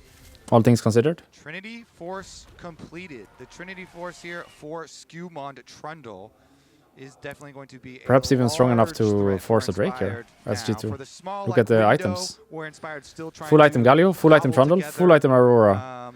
And only Lucian has item for FlyQuest. This could be good for G2 actually. Inspired, but can he actually get back out onto the map afterwards? Because 5 seconds until this dragon is up and available. Like if G2 get a Drake here, it's huge, no? Quite in position to fight for it. Yeah, it's just free Drake. Galio's hovering again. Skewmon doesn't want to waste any time. He's not even pulling the objective out. He's just going to melt through it. There is giving. Not worth it. Nice. I'm just going to go clear my topside camp. So Drakes are going to be equalized. G2 with a slight advantage in that department. But again, the gold Game looks decent for G2, I would say. Pretty much everywhere. Loser played top, but that's fine. And this is something that from game number 1, there was only one real small hiccup for FlyQuest. And that was the fight around Dragon 3 where Boostio got chunked so heavily with the headshot. But FlyQuest clearly, they were like, okay, we call it off, fine, you chunked us, we're not going to fight this fight. This time around, they're like, you know what, okay, Inspired missed the timing on the first item, you've got Trinity Force Trundle, whatever, we're not going to fight this fight. Inspired just immediately walks towards topside camps, Bwipo just keeps on pushing, we're just going to go for gold instead. And so they're fine giving it up the Dragon. FlyQuest do not opt into fights if they don't have strong. They don't die here, no? Actually, Rakan ult maybe. Yeah, you don't get to opt into all the fights. Not sure if you get a kill here, ever. I don't think so. Oh, this happening as Labrov makes his way over. Hit his flash, maybe. Knockup does come on through as Boostio wow, gets the he wish actually out, died. there is first blood going over to the Trundle here at 13 minutes. The culling to soften them up, but Masu He might has even flash be in though, trouble right? himself. As G2 do decide to back away. Yeah, really good Trundle pillar here. Uh-oh. And Nice Boostio dash. does not want to flash early. So Boostio goes down, no flash invested. I mean, I could understand why he thinks with the heals at his disposal that he would be able to get out of that situation. Masu, though, feels that he's got his jungler at his back, and G2 will respect it. There's Inspired. Yeah, he's moving up They now. have TP on Rakan. But Cyan really needs to base. Stands his ground. And he has flash, he's Very fine. far up here in this lane, but the pillar is not quite going to work out there for Skewmon. It was an optimistic one at best. But I'm really impressed with how much he is outplaying Caps in the 1v1. Now like a 2-3 wave of farm over his lane opposition, a 400 gold lead just simply from farm and the plate that he was able to get. It's like Caps is having a bit of an uncharacteristic series, the man that Europe often leans on when it comes to these high-pressure situations. In Game 1, he was getting caught off a lot in the side lanes, and now in Game 2, falling short in the 1v1 against Quad. Definitely not something I was expecting. And the thing that's crazy is Annie's even fine if she's behind. Oh, absolutely. Right? You always can just drop it there and get an AoE stun, and it's very valuable. This Annie's kind of accelerated. With that Malignance now done, going to be able to drop a lot of bears. Herald is spawning. We do now have 12 seconds on the Rift Herald, so we'll see who's going to be able to get set up for And he's still here. They have no one bot lane, FlyQuest. This could be good for FlyQuest. Unless Aurora is willing to TP. Also in trouble. Equalizer goes down, flashes away, dead. and just gets chomped down by Skewmon. That's 2-0. People got caught here. And now without Equalizer and the Rumble, And it's really good for G2 all of a sudden because they have no one bot lane. Bot lane is open. And they have 3 grubs. This is just full bot tier 1 for Caps. This is huge actually. Bot lane is open. Wait, it's not hitting bot tower. It's hitting top instead. And it's a kill, I guess. Got caught. Quad as well. Everyone's getting caught. That's good. Need to do something about this troll. That's good for G2. Is controlling the game where the troll goes. I would have liked to see Caps hit bot tower instead of TPing. But he already did this kind of play once this game. It seems like he doesn't care about his own lead in any way. Because here he could get a full bot tower in theory, right? And it's not like enemy's gonna do the Herald, so it's just free. But instead he decides to TP top and guarantee the top play, which actually doesn't really lead to anything. The return of Skewmon is coming on through, but the rest of his team moving on up at the same time. Audacious charge there from They got 2 kills, but they got no objective. G2 in position to try and fight. Now it's just a 5v5 and they're dropping. Or? We have a reset now coming on through. Just to drop this. Think it's too dangerous. They're not doing it either. Huh. Shelly just getting bothered over and over again by both. I mean, I don't hate the plays that are happening, but I would have liked if he just hit bot tower. Play a little bit more for objective, you know, not just kill. That tower was completely open, and he TP top to what felt like an already secured play. I felt like that if they'd immediately converted that into a Rift Herald, like now they actually lose the Herald as well. A little bit sad, no, to kill Bwipo and Quad and lose Herald. Would have been nice to get something here, either bot tower or the Herald, something. Does it mean a huge amount? Not No, necessarily. it doesn't really matter. It doesn't really matter. Drake is the big one, I think. Bigger one. But yeah, now they don't have that TP available for Caps, and he's still on the top side of the map. Oh, Rift Herald is just immediately no TP on Caps though, so he has to run. This Rumble is caught, buddy. Rumble is caught, Rumble is caught, Rumble is caught, Rumble is caught. Let's see whether it is Or? come through, and there it is. I think Rumble is caught here. No one is following the play. We're not using Rakan ult and we're not following the play at all. That was just a free kill on Rumble if they went. But they didn't go for it. They're kind of taking it in turns to annoy FlyQuest, and it's I guess they prioritize stopping the Herald, keeping some people on mid. Rumble is caught again. And he's dead. Rakan is 1 flashed out, Saya is 1 ulted. Feathers do nothing since he has ult on the Sin, but it's gonna run out. Nicely played by Inspired. Ooh, everyone's 1! Oh my god, everyone was 1 HP. G2, they all live. Our FlyQuest gonna try and rush the objective? I don't think that's possible here. 1 for 0, but no objective once again. Like getting the kills, but not really getting the objectives. Has flash, but dead anyway. Actually alive. Soraka. Is going to be able to stay alive, but it's a big flash now down on FlyQuest 80 carry. Alright, well G2's getting scrappy with it. I thought he was dead anyway because Trundle was playing it well, holding the pillar. This was really close, by the way. I thought Inspired played this really well. Because he goes in here, and he will try to flash kill the Rakan. Rakan flashes out, and here he ults, so Saya cannot pull the feathers and do anything. And now he jumps to the left to dodge the Galio W, and then puts his W in a nice line, you know, for Aurora and Saya. Played that really well, Inspired, I think. That was close. Everyone is full HP, I think, and they burst someone. So any poke we get without dying is so strong for us. It's so good for us.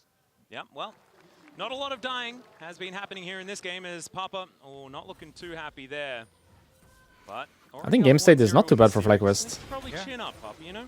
Inspired because G2 are not really getting objectives off of the like, plays. Okay, if they get a little poke or whatever, we need to so the pace of the game is slow, you know? It's not a fast-paced game. Fast fight at all. FlyQuest definitely prefer the kind of war of attrition. Like, FlyQuest can play this game out until 30+ minutes, no problem. This is just second, right? Soul is 10 minutes away minimum. But as soon as the burst kills you, Soraka is useless. Suddenly, Game state not too bad for both teams, I would say. So as Caps gets more and more items, is able to do that big damage. Doesn't necessarily have a huge burst build right now. That could be happening. Sin caught here, no flash. Later into this game, and especially if it's Busio that And he's getting invaded. The Soraka is going to have no value at all. Yeah, my main thing is that FlyQuest. Well, He's no flash, by the way. Yes, No flash. Once again, making his presence known as in goes One shot him now with Rakan ult. difficult to kill. One shot is Sin. We do have a lot of damage coming Anya? down. Caps finding the angle Okay, for run the then, run, ulti, run, but run, look run. at Everybody this. run. This Soraka Everybody is run! ludicrous. Oi, oi, oi, they're Making out. sure that he Rumble no throws TP. band-aids to everyone, Not too bad, I and guess. they're all just Holy gonna shit, they're be one again. okay. All of them. FlyQuest now moving on towards Second this time they get out, Otacon. all of them 1 HP. As LeBron I'm surprised the getting some money for it, Rakan but it looks like doesn't one-shot the Sin there, or try to. To push them away, and now Bwipo is just burning him down. Might be a little bit of a Because bridge too Trundle- far, but it doesn't ooh. actually happen. He would have died, no, if he got hit by that. Confusing. If that Rumble ult tags Saya, he dies, no? Down to 50%. Wait, Otacon goes here off of display? Isn't gonna That's be able to do crazy. too much more, because the map I is guess they were dark too and low. full of terrors and bananas. Yeah, the Bwipo Rumble is I feel not like looking if the Trundle best, but teleport puts his down ult to on the bottom Sin side does and plays mean it, that then the Rakan movement has into to play it Otacon, as and well, if you or? get the Otacon, It you feels can weird make to me them that the pay Trundle for it, ults the though. Sin and the Rakan ults the Annie. Shouldn't it be same? FlyQuest punish was just so good, and as you Like rightly either said, both of them ult same guy or the no one use ults of the anyone. Soraka there. If you understand what I mean. I don't really understand how Hansama just lost all his HP, but all I could see was FlyQuest was I think full. Lucian Like, they walked chunked into that Saya. Otacon feeling very comfy. I'm not sure if that was And planned in any G2 way. do It their kind of best just happened, across no? map They by invade, they securing get chunked, that and lead Otacon is on tower. that There's side still a lot of randomly, standing kinda. north of both sides, as we're 21 Sucks to lose minutes in, and Otacon only off of single a random tower has invade. fallen. I don't think that was planned in any way, it just sort of happened. Slow and methodical series for both That's of these kind of teams. big, no? Losing There has Otacon like this been for nothing. Some whoopsies left and right. Like, nice to It get does feel Otacon like here as FlyQuest got the FlyQuest, better for of that sure. last moment and do get the Otacon Has forward. no So we have another flash engage and come can't through hit the G2. plant. May have found He's dead. Inspired yet again, but this is how the last fight He has started. ult. Quad comes on over and But just he's dead. drops a bear on them. The Galio will be the answer. The knock-up is still Yeah, he can't hit the alive. plant. There's a Mizkilo million wards and finally people gets standing the on top of it. chomp. And down Sadly, goes the no Xin Zhao objective once eventually. again. Man, that took It's just a kill everything once to again. make that happen, but now For nothing. G2 with some control on this map, and you've got FlyQuest down to jungler. All of this division Like, they keep from getting the G2 kills, in but they don't blue really get corner the of jungle. objectives. We even saw before the play took off. Can he get there this were tower? That would be FlyQuest nice, no? question mark pings there. They did kind of expect. Uh-oh. Oh, Skewmond is just going to get flashed on here, tries to flash the wall, misses. And now you've got the Feather Storm needing to be employed. Another cheeky equalizer to come down, but Bwipo not going to be able to follow up on that one. And so the And they didn't answer get top does tier come one. through, and finally Aye, aye. FlyQuest are on the board. They've Aye, aye, discovered aye. how to get kills in this game. I mean, nice play by Dangerous Bwipo, no? here for G2. That's interesting as well. There is a teleport on Caps ready if they want to answer the bottom side. I guess Trundle was because going for bot Bwipo, crab. After the kill there, flashing onto But isn't it Rumble, better to stay Bwipo top can side just and push take out top tier bottom, 1 altogether? lane. It feels Galio weird that there are looks two people like playing for... Broken Blade is gonna It feels head weird down that there's there, two people so playing for top not tier very 1, much and there's time other for them people to try and doing... take the tower. I'm trying There's to other people doing understand something how else Caps elsewhere. went from being like 20 CS down to now 30 CS up. I haven't been tracking what he's been Maybe doing better throughout just to the click game, the but same now way. he's on Either full everyone go back or level everyone on play top tier quads. 1 instead of Trundle leaving and the I others mean, staying. at the very least, Anywho's, Bwipo being able to anywho's. secure this tower, Drake in 130. it's such an Pretty big interesting Drake game for because his even two, though I would G2 say. find themselves with about a 2k gold lead, it still feels Would be very awesome to get soul close. point, no? And I think it's just Especially with a because composition like this, you can always I team think fight. it's because Syra every Khan, time we see a fight, the Galio Soraka can ult, offer so Aurora much ult. value. This team fighting And not as bad. Inspired This said, it pretty composition much not bad for team determines, fighting. or it's So determined by if they can how get soul quickly point and G2 just keep can find forcing an initial soul kill. If they find later, that initial should be good. pick, then it could be very good for them. No flash on This is Bwipo. free tower. This might be And that top initial tower. pick that you were talking Ooh, about. nice. Another is going to be taken here. Two Bottom towers lane here. to follow suit immediately. The rest of FlyQuest moving on over. They accept the turret and they just move on. 1 minute Drake. That is going to expand that gold advantage to about 3.2k. And I feel like last game it was FlyQuest slowly building on their advantage, and this game is G2 slowly building on their advantage. It does feel that way. I'm still kind of mind blown that Caps now has like a 1k gold lead over Quad. The fact that you could build this up in the side lane, I guess that's what I get for underestimating the EU GOAT. In any case, 35 seconds until the next Dragon. And I we can see imagine, it was because Quad was too busy doing damage. yeah, he's been doing a lot of damage, and I expect him to continue to do that. Both these AD carries, I mean, a single ultimate away from both these mid laners to losing a lot of HP. Masu's also going for Black Cleaver Lucian. I don't like here this as Lucian well, build. to remain in the scrap. I don't like this. FlyQuest going to have these 4 They're gonna stack MR. MR. Need more damage, no? Higher damage item, if possible. Away from the Rakan. Enemy team has full MR, so your AD carry is the one dealing the damage. They have 4 Merc Treads, Spirit Visage. You need higher damage item on Lucian, I think, than Black Cleaver. See, Bwipo always ready to start fighting back whenever G2 moves. I think the Black Cleaver makes sense if you're a triple AD, 1 AP, but if you're double AP, double AD, and they're mainly building Magic Resist, I think it's better to go Infinity, no? Like, let's say your top laner was an Ambessa, and they have a lot of armor and Tabis. I see it. But your top laner is Rumble, your mid laner is Annie, and they have Mercs on everyone. Higher damage item better, no? I can't do much here, actually. G2 teamfighting composition, maybe too strong at this point. And their head as well. That's soul point, and every Drake from now on is soul. So FlyQuest have to fight. Next Drake, like they basically have 4 minutes until the time is out, FlyQuest here. So what can they do in 4 minutes? Is the question. I think if you're looking at this from FlyQuest POV, they kind of need to force the Baron and get a play going before the next Drake, because the next Drake will be tough. And if you lose that, you lose the game, so maybe best just to try to force Baron. Get a fight or get a pick and force Baron. Or just force Baron with everyone alive, try to get a play going. Not sure if waiting for next Drake is a good idea for FlyQuest. Probably not. As well as the orb on Broken Blade, so everybody with the possibilities here of cutting down on that Soraka sustain. I want to see what FlyQuest can actually do about the Trundle, though, because Skumon actually had such a good kind of mid-game that it did result in this Trundle being really hard to take down now. And Trundle kind of thrives in these scrappy fights. Well, he's going to have to try and has no flash, by the way. It is Broken Blade with a lot of CC. He's going to be able to drop the ult and deal some damage, but he's dead, no? The wish comes in, but he just dies before FlyQuest. Rakan engage. Nice engage. Dead, though. Sin might die with him. Sin didn't die here? Okay, he did. But he still dies, not enough in the tank here for Busio.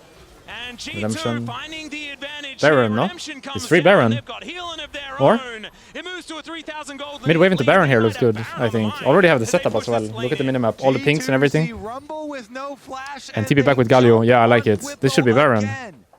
Bwipo's flash just came up. Yeah, Bwipo caught here. Unfortunately, too little, too nice late. engaged by Rakan, I think. G2 know they have the numbers advantage. There's no smite. This is just free Baron. And then they play the soul in 250. Looks really good for G2 now. Nice fight. Nice pick and nice fight by Rakan, I think. It is a pretty early Baron, but it's going down very quickly. A teleport is available here as soon as this Rumble does spawn, and he's teleporting in now. But the Baron is going. Can you fight or get out here? Annie's already dead. Fight or get out? Just fight, I guess. Rakan is coming as well.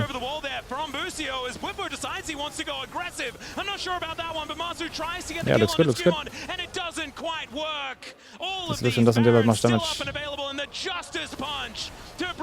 Nice Galio play by Broken Blade. As Busio still alive and getting this healing down, but the Trundle has ult again. And Rakan is gonna have ult as well soon, by the way. Rakan has ult in a second here. And Redemption is up as well, almost. Rakan has ult now, by the way, if they keep playing. It's really good for G2 now. That's a lot of kills and Baron. And they have Soul Point already. Looks really good now. And they re-killed that Rumble again. And the Rumble did flash in this time. A nice pick, and look at the Rakan engage after. Really nice pick, has no flash. And look at how Rakan plays this. He's gonna W someone and then he's gonna ult flash. So he... No, he just... I think it was bugged in Spectate. He flashed here for sure. For sure he flashed. No, he died to Death Stance. Sin died to Death Stance there. Nice pick by Galio again. Broken Blade playing really well. He didn't really have much threat in that situation given the HP of Skumon. Lucian doesn't really deal damage. It's crazy that he doesn't kill a Trundle here. He just doesn't deal damage. Maybe he thought that he could catch someone off guard, but he's not able to do it. He loses his life and he loses the flash. Masu If Soraka wasn't in the game, this Lucian would have fallen. But just look at the Heathen coming through. Busio doing exactly what he needs to keep his AD carry alive.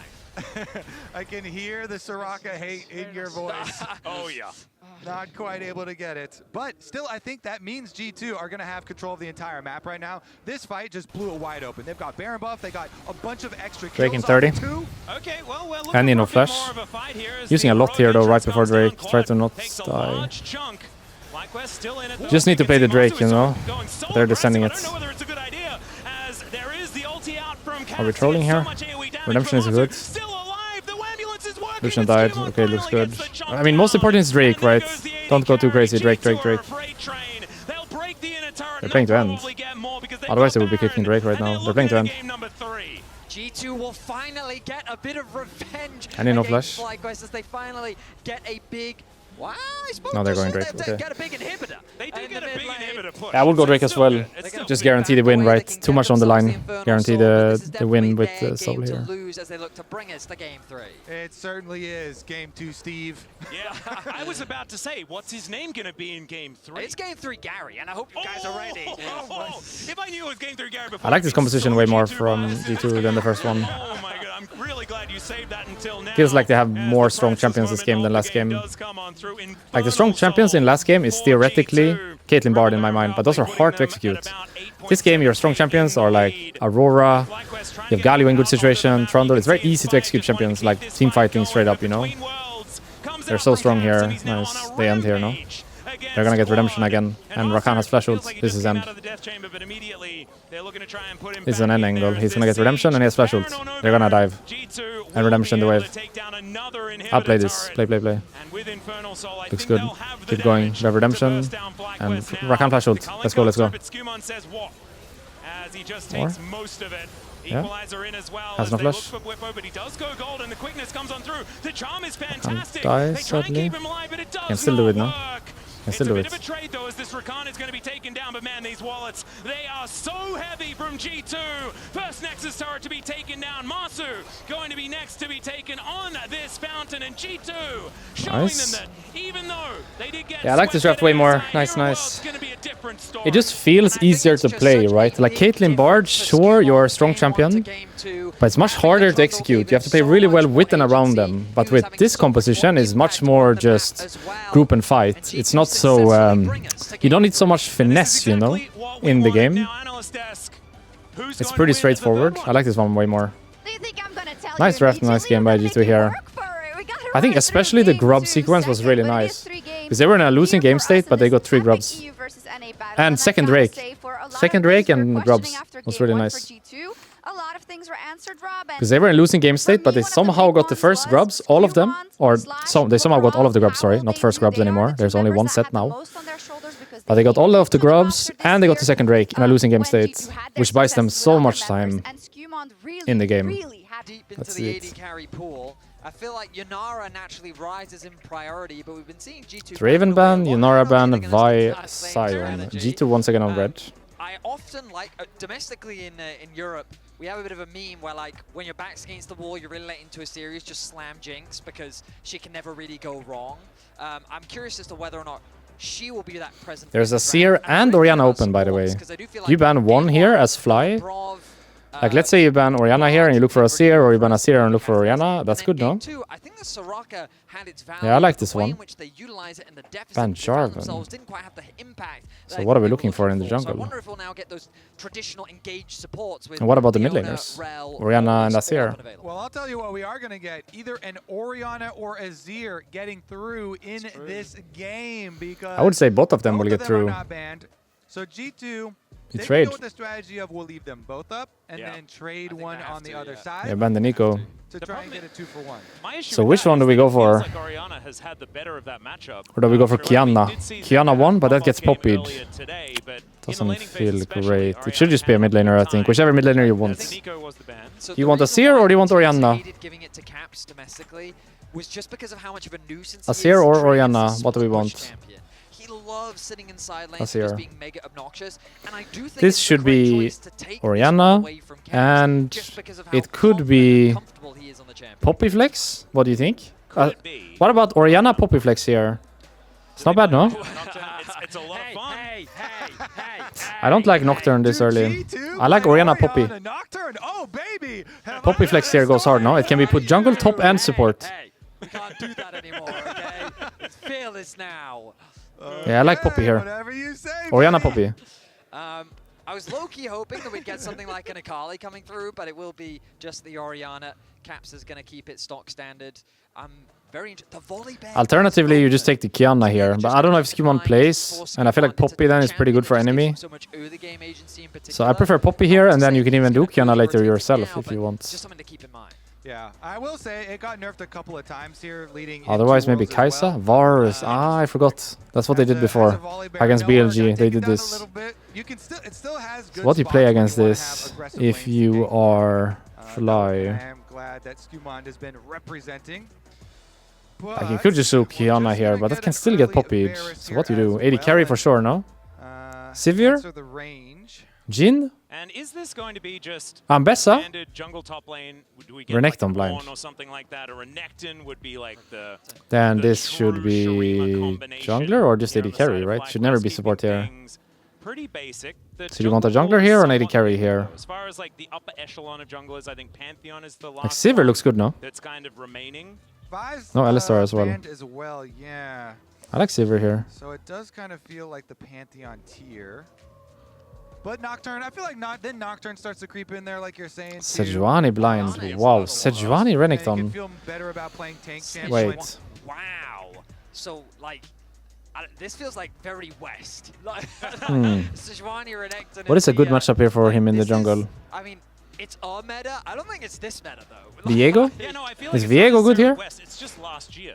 Yes, you're right. It's Like, what about combination Viego we've seen here? so many times Or in the league. just And top actually lane just kind of counter? forced the Gragas? choice. What about Do you Gragas? No. the Renekton? Mundo top lane. Oh, Wow. so Actually, technically they this could be can jungle. choose to Wait, I think this is jungle.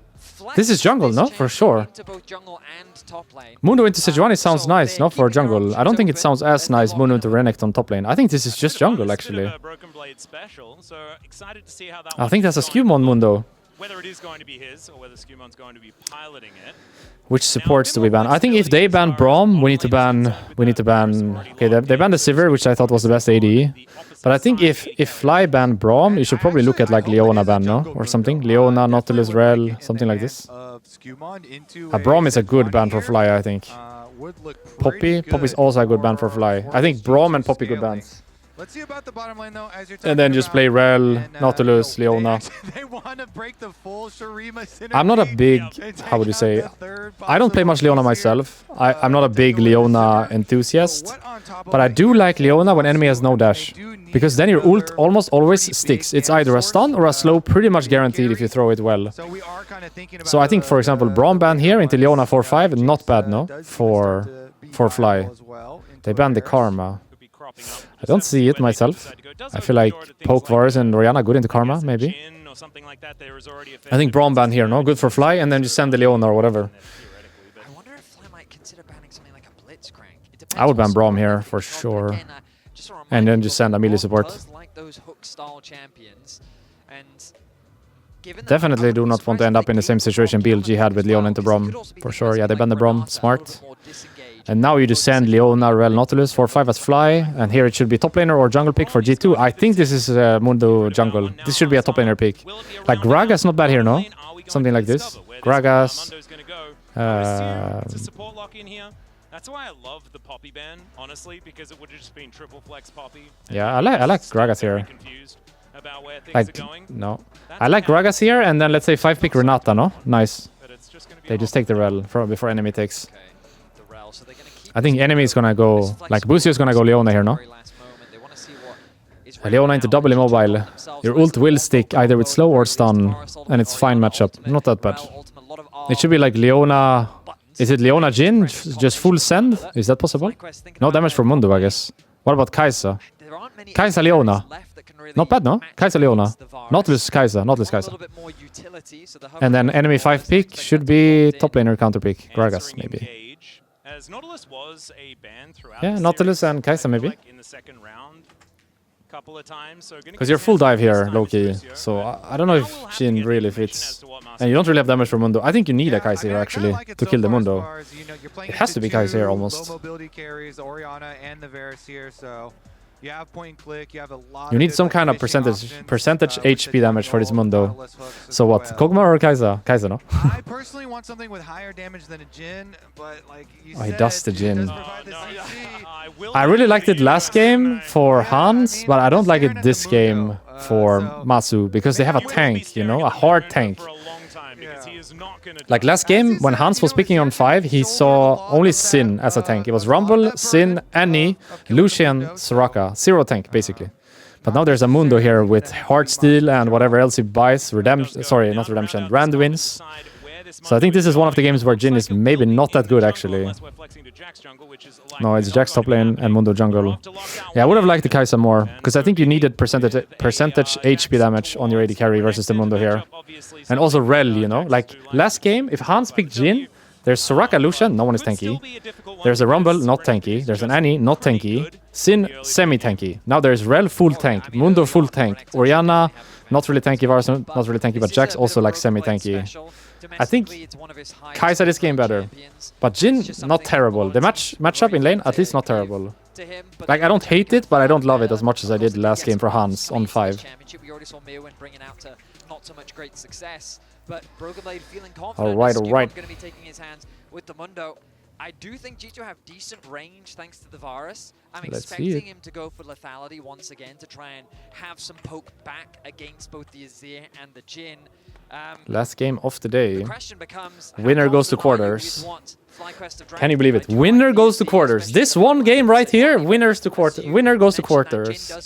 That feels crazy, no? Doesn't feel like a quarters qualifying game, but it is. This best of one, winner goes to quarters. This one game, this game is a huge game, by the way, because your next opponent is most likely harder than your current one. So winning here is fucking everything. Oh my god, lock in. Please lock in, G2. Please lock in. This is it. Gotta win this. I like the draft. Orianna for Azir is okay. I guess I would have preferred like Raga's top lane instead of Jax, because this is winning for Renekton, right? Self-counter pick a little bit. I like the Mundo Sejuani. I like the Rel snatch on 4, because it was probably Rel, Leona, Nautilus handshake anyway. Varus seems like a go-to for G2 at this point. Wait, why is he playing on hit this game? But the BLG game he played poke. Why is that? Like, I get why you're playing on hit here, but how come you play on it here and not on it in the other one? Like, what was the trigger for poke in the last one and not here? Because last one you had Braum, so that definitely felt like an on-hit game for me. I think this game also on-hit game for sure. So I don't mind this. It's just confusing for me why he went poke last game. And sorry, last time he played Varus in the BLG, but this game he goes on-hit. I think on it this game correct. It's just confusing why last game was... sorry, last time we played Varus was a poke one. Anywho's. Normal laning for everyone. But kind of Bwipo has had that advantage over Broken Blade kind of throughout his career. It only really shifted around that 2021 mark. But given that they both played in Europe for a fair amount of time, the matchup between W start now, Nautilus, yeah, exactly. It's cool to see them back on the Rift, especially given that they're both on comfort picks, I would associate. Renekton, very well known for Bwipo, and the same for this Jax in favor of Broken Blade. Yeah, I'm kind of surprised that it's so one-sided. But we're seeing here that BB's not feeling too worried about it. Yeah, nice trading. Q charge there from Bwipo for the trade. Usually you'll contested level 2 here. Jhin is out of ammo. It's same. Playable for Fly. Same time level 2, then no one will get anything going. That timing is so important, you know? Being able to... Oh, nice hook. Good trade. It's gonna be a good trade for Fly. Oh, he didn't go for it. I think he could have stepped forward there more and just send it. As you can see, Busio takes so much burst damage back. I feel like pumping damage into Varus is more important than pumping damage into Rel, if he can. Not a bad hook there. But that timing is so important normally, getting 2 level, like getting to 2 first, level 2 first. Or if enemy gets 2 first, respecting, and there it felt like kind of sketchy, but they made it same. Nice job. snipe the minion and dodge the Q there from Hans. Ooh, heal does come Under on down. tower, Still but he has gets the knock off shield. Even after the cleanse. Nautilus Maso base makes his for way out once HP. again. Blighted Quiver not gonna get proc. Most likely G2 will push this in base as well. Maso should be And fine. Junglers are pathing towards bottom side, so Skewmon gonna be Mundo in clear position speed is earlier. so fast. Mundo's He's done clear is 308. very, very quick. He's already inside enemy jungle. Reasons you always wanna pick I think he's into spotted though. junglers like Sejuani, Pretty sure he's spotted. who rely on CC and are not high damage. But bot lane have to be Can careful clear here. very Can they get quickly dove bot and then lane? ignore a lot Uh-oh. of- Whoa, okay, getting a little deep there. Cookies.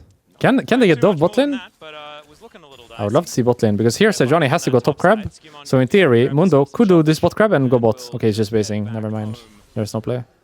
That mana in the mid lane looking a little No bit sketchy play. for Caps. This Inspired makes his way towards the top side. Broken Blade has to be very A lot of fighting this defensive game. now. Everyone's Can't fighting. expect Mid to is low, top is low, go bot is the low. way of Whippo, and he's gonna get On a ward here. back. I think just base with Jhin, no? Is it cannon wave or normal wave? Standards. He fights that? Really? Oh, they're TPing bot with Renekton, that's why. So he wants to cancel the recalls. It's not necessarily about the fight, it's just to cancel recall. That's a really nice play, because not only do you interrupt the back, it was only Busio that interrupted his own back, allowing for Marsu to get back to base, so he's already going to begin the swap, and he has that slight tempo advantage over his bot lane counterpart. They're gonna match, right? Base top here for G2. Yeah, just matching. Jax is gonna TP bot. He's gonna lose a little bit though, the Jax. But Jhin is also losing a little bit, so it's kind of same. Beautiful use of this Deadly Flourish so far from Maso, as he doesn't hit all of the minions, but will be able to make it into experience range for It's gonna even out. Jax lose a little bit, Jhin lose a little bit. Kinda even. Supports are mid after first space. So Busio just says, nope, I'm just going to turn around and leave. Both supports just testing the water. Nice setup on the providing cover. cannon. So their Proxy? mid laners is It's possible? looking to try and proxy. Yeah, it's possible. Damage from Broken Blade. Mundo's on this side though. Are we There's not inting much here? that he can do to stop this, and this will give Is Whippo a Whippo window inting to here? look for a rogue He's inting, no? It's kind of dangerous though, because you Is both he of them 6? know Jungler's clear No, it's from 1 CS. top to Okay, got bottom, 6, he got so 6. he should Renekton be got 6. expecting Skewmon Ooh, to he be just got it on that wave. area. The last creep gave him 6. Minus that, I don't know if it's possible to proxy there. With 6, of course, he can. I don't think they kill him through ult. But without ult, definitely risky. I guess he calculated that. We do see it's about 100 gold, I guess, the lead, but that will be evened up as this wave is. Most likely no one will play the Drake here unless junglers solo it, and it's just a grub play in 230. Because bot lanes are top, and I don't think they're gonna swap again, you know? They're not gonna base, go bot, and then base again, go top for grubs. They're just gonna stay top. So if someone wants the Drake, it's just a solo angle. Neither bot lane will be there. Unlikely, I think, for Drake. Are we gonna use Q on Jax here? Yep, no Q, no E. He's dead, no? He's dead. No Q, no E. He's dead. Even if he flash. Yeah. Nicely played, nicely baited. He tweaked a bit, no? On Jax? Shouldn't trade there. On the level 6 timing that you're always looking for the Renekton. As soon as you get that ultimate, you know you have Jax is gonna be good so behind from this, by the way. And it's even He has no more TP. favorable He with lose all plate, the he lose setup 2 you're wave, talking they're gonna about. lose Drake. Vision around If the fly bot lane, do not tweak. with the wave pushing, This is just Broken hard Blade losing for jumps right G2. in, They gotta get something right top here, but I don't think they can if they don't tweak Inspired here. in Whippo's arms. And the timing is fantastic as well. Have to because heal, Broken wow. Blade has just used his TP, the Jax Dragon is so available fucked, to by the be way. secured, and He lost so much bot lane, and they lose Drake. As long as they don't troll top here, this is so good for FlyQuest. Just don't tweak top lane, just don't tweak, no trading. Yeah, gotta be a little bit more cautious. He's gonna lose when camp, you don't have perhaps. vision at all down there. Like, Sejuani might lose her Say blue, Inspired pretty happy to grab but he got a Drake and a kill for it, so it's worth for sure, even if you lose Gromp or blue or whatever here. Your jungler shows getting dragon. I will take your Shuffle Gromp mid, at it's least. 1v1 though, so... Oh, he flashed anyway. Was he in tower? And he also flashed. Damn. I don't feel like either had to flash, but I guess it's fine. It's fine, no ults, no flashes. I'm not sure if either had to flash there. Jax is in such a bad spot now, by the way. Renekton can proxy easily. Whippo, he's gonna feel really He's gonna proxy this and move for grub, by the way. Whippo's gonna 1v9 this game from here. goes for another He's gonna proxy this and he's gonna hover grub, and it's free grub. And they already got the Drake as well. move timer to be able to do what If he hovers grub right now and they get grub here and they got the Drake from before, then Jax can get nothing because he proxied the wave. see what he elects to do It's a the sick next play. time around. He's gonna base and run to grub, no? And they're gonna force the grub. Look, he's pinging. He's pinging. If Renekton hover grub here and they get 3 grubs here, it's insane for FlyQuest. even though it hasn't necessarily translated. Let's see how he plays into any it. He's big walking mid. advantages, they're starting to stack up these objectives. It's just free grab, no? They use that tempo to have Whippo actually go And Azir runs bot. mid. Oh, and Reset actually doesn't have after, TP. clearing the wave. But Renekton is so OP here, I guess, so they can't fight this. This is just free for FlyQuest. Renekton will swing this fight no matter what. Before getting first item Nashers. Right? Like, Renekton is just gonna take mid-wave and move with ult. But the Varus is nowhere near. I mean, Scumon's Okay, he got happy with one, he got doesn't one. have to overcommit to Skew1 anything got one. else. They're gonna give the rest. They've denied the 3 Really grabs, nice play by so Bwipo here, I think. small advantage that G2 will be happy with. I mean, nice steal by Skew1. To get one here is really nice, because this should be three grubs to enemy team. So to be able to get one is nice. This was a sick play by Bwipo, I think. But not going to be upgrading the shoes just yet. Nice, yeah, the map movements are really nice by Bwipo here. Do want to get there, or of course, grabbing another objective. Oh, that wave in such a nice spot for Quad, slowly pushing towards him. And I guess now Jhin just go mid and Renekton go top, something like this. And play the Drake in 250. He's too upset about this situation right now. I don't think Renekton mid makes much sense, so if they want to keep the Azir bot, it should be Jhin mid and Renekton top. Down here in the bottom side. And everyone just click bot lane, something like this. The wave, then reset, goes out towards mid. They rotate Jax is in over such a bad towards spot. from, Oi, oi, oi, oi, oi. Now waits out the teleport. His teleport timer is coming up as well. Oh my goodness, so much money just going to the wayside. And they need money on Quad. Not only is he going to be the most consistent damage that they have, but also this guy is like 18 and 6 on this champion. Like, this is one of the Quad Red is tipping top. champions. I don't know how mid is going. Okay, he's just all-inning him. Wait. Wait. Remember, no flash for the Orianna, but the shockwave is back Ult for ult is good for cooldown. Renekton, I guess. Creates enough distance Since he's probably struggling to lane. away from him.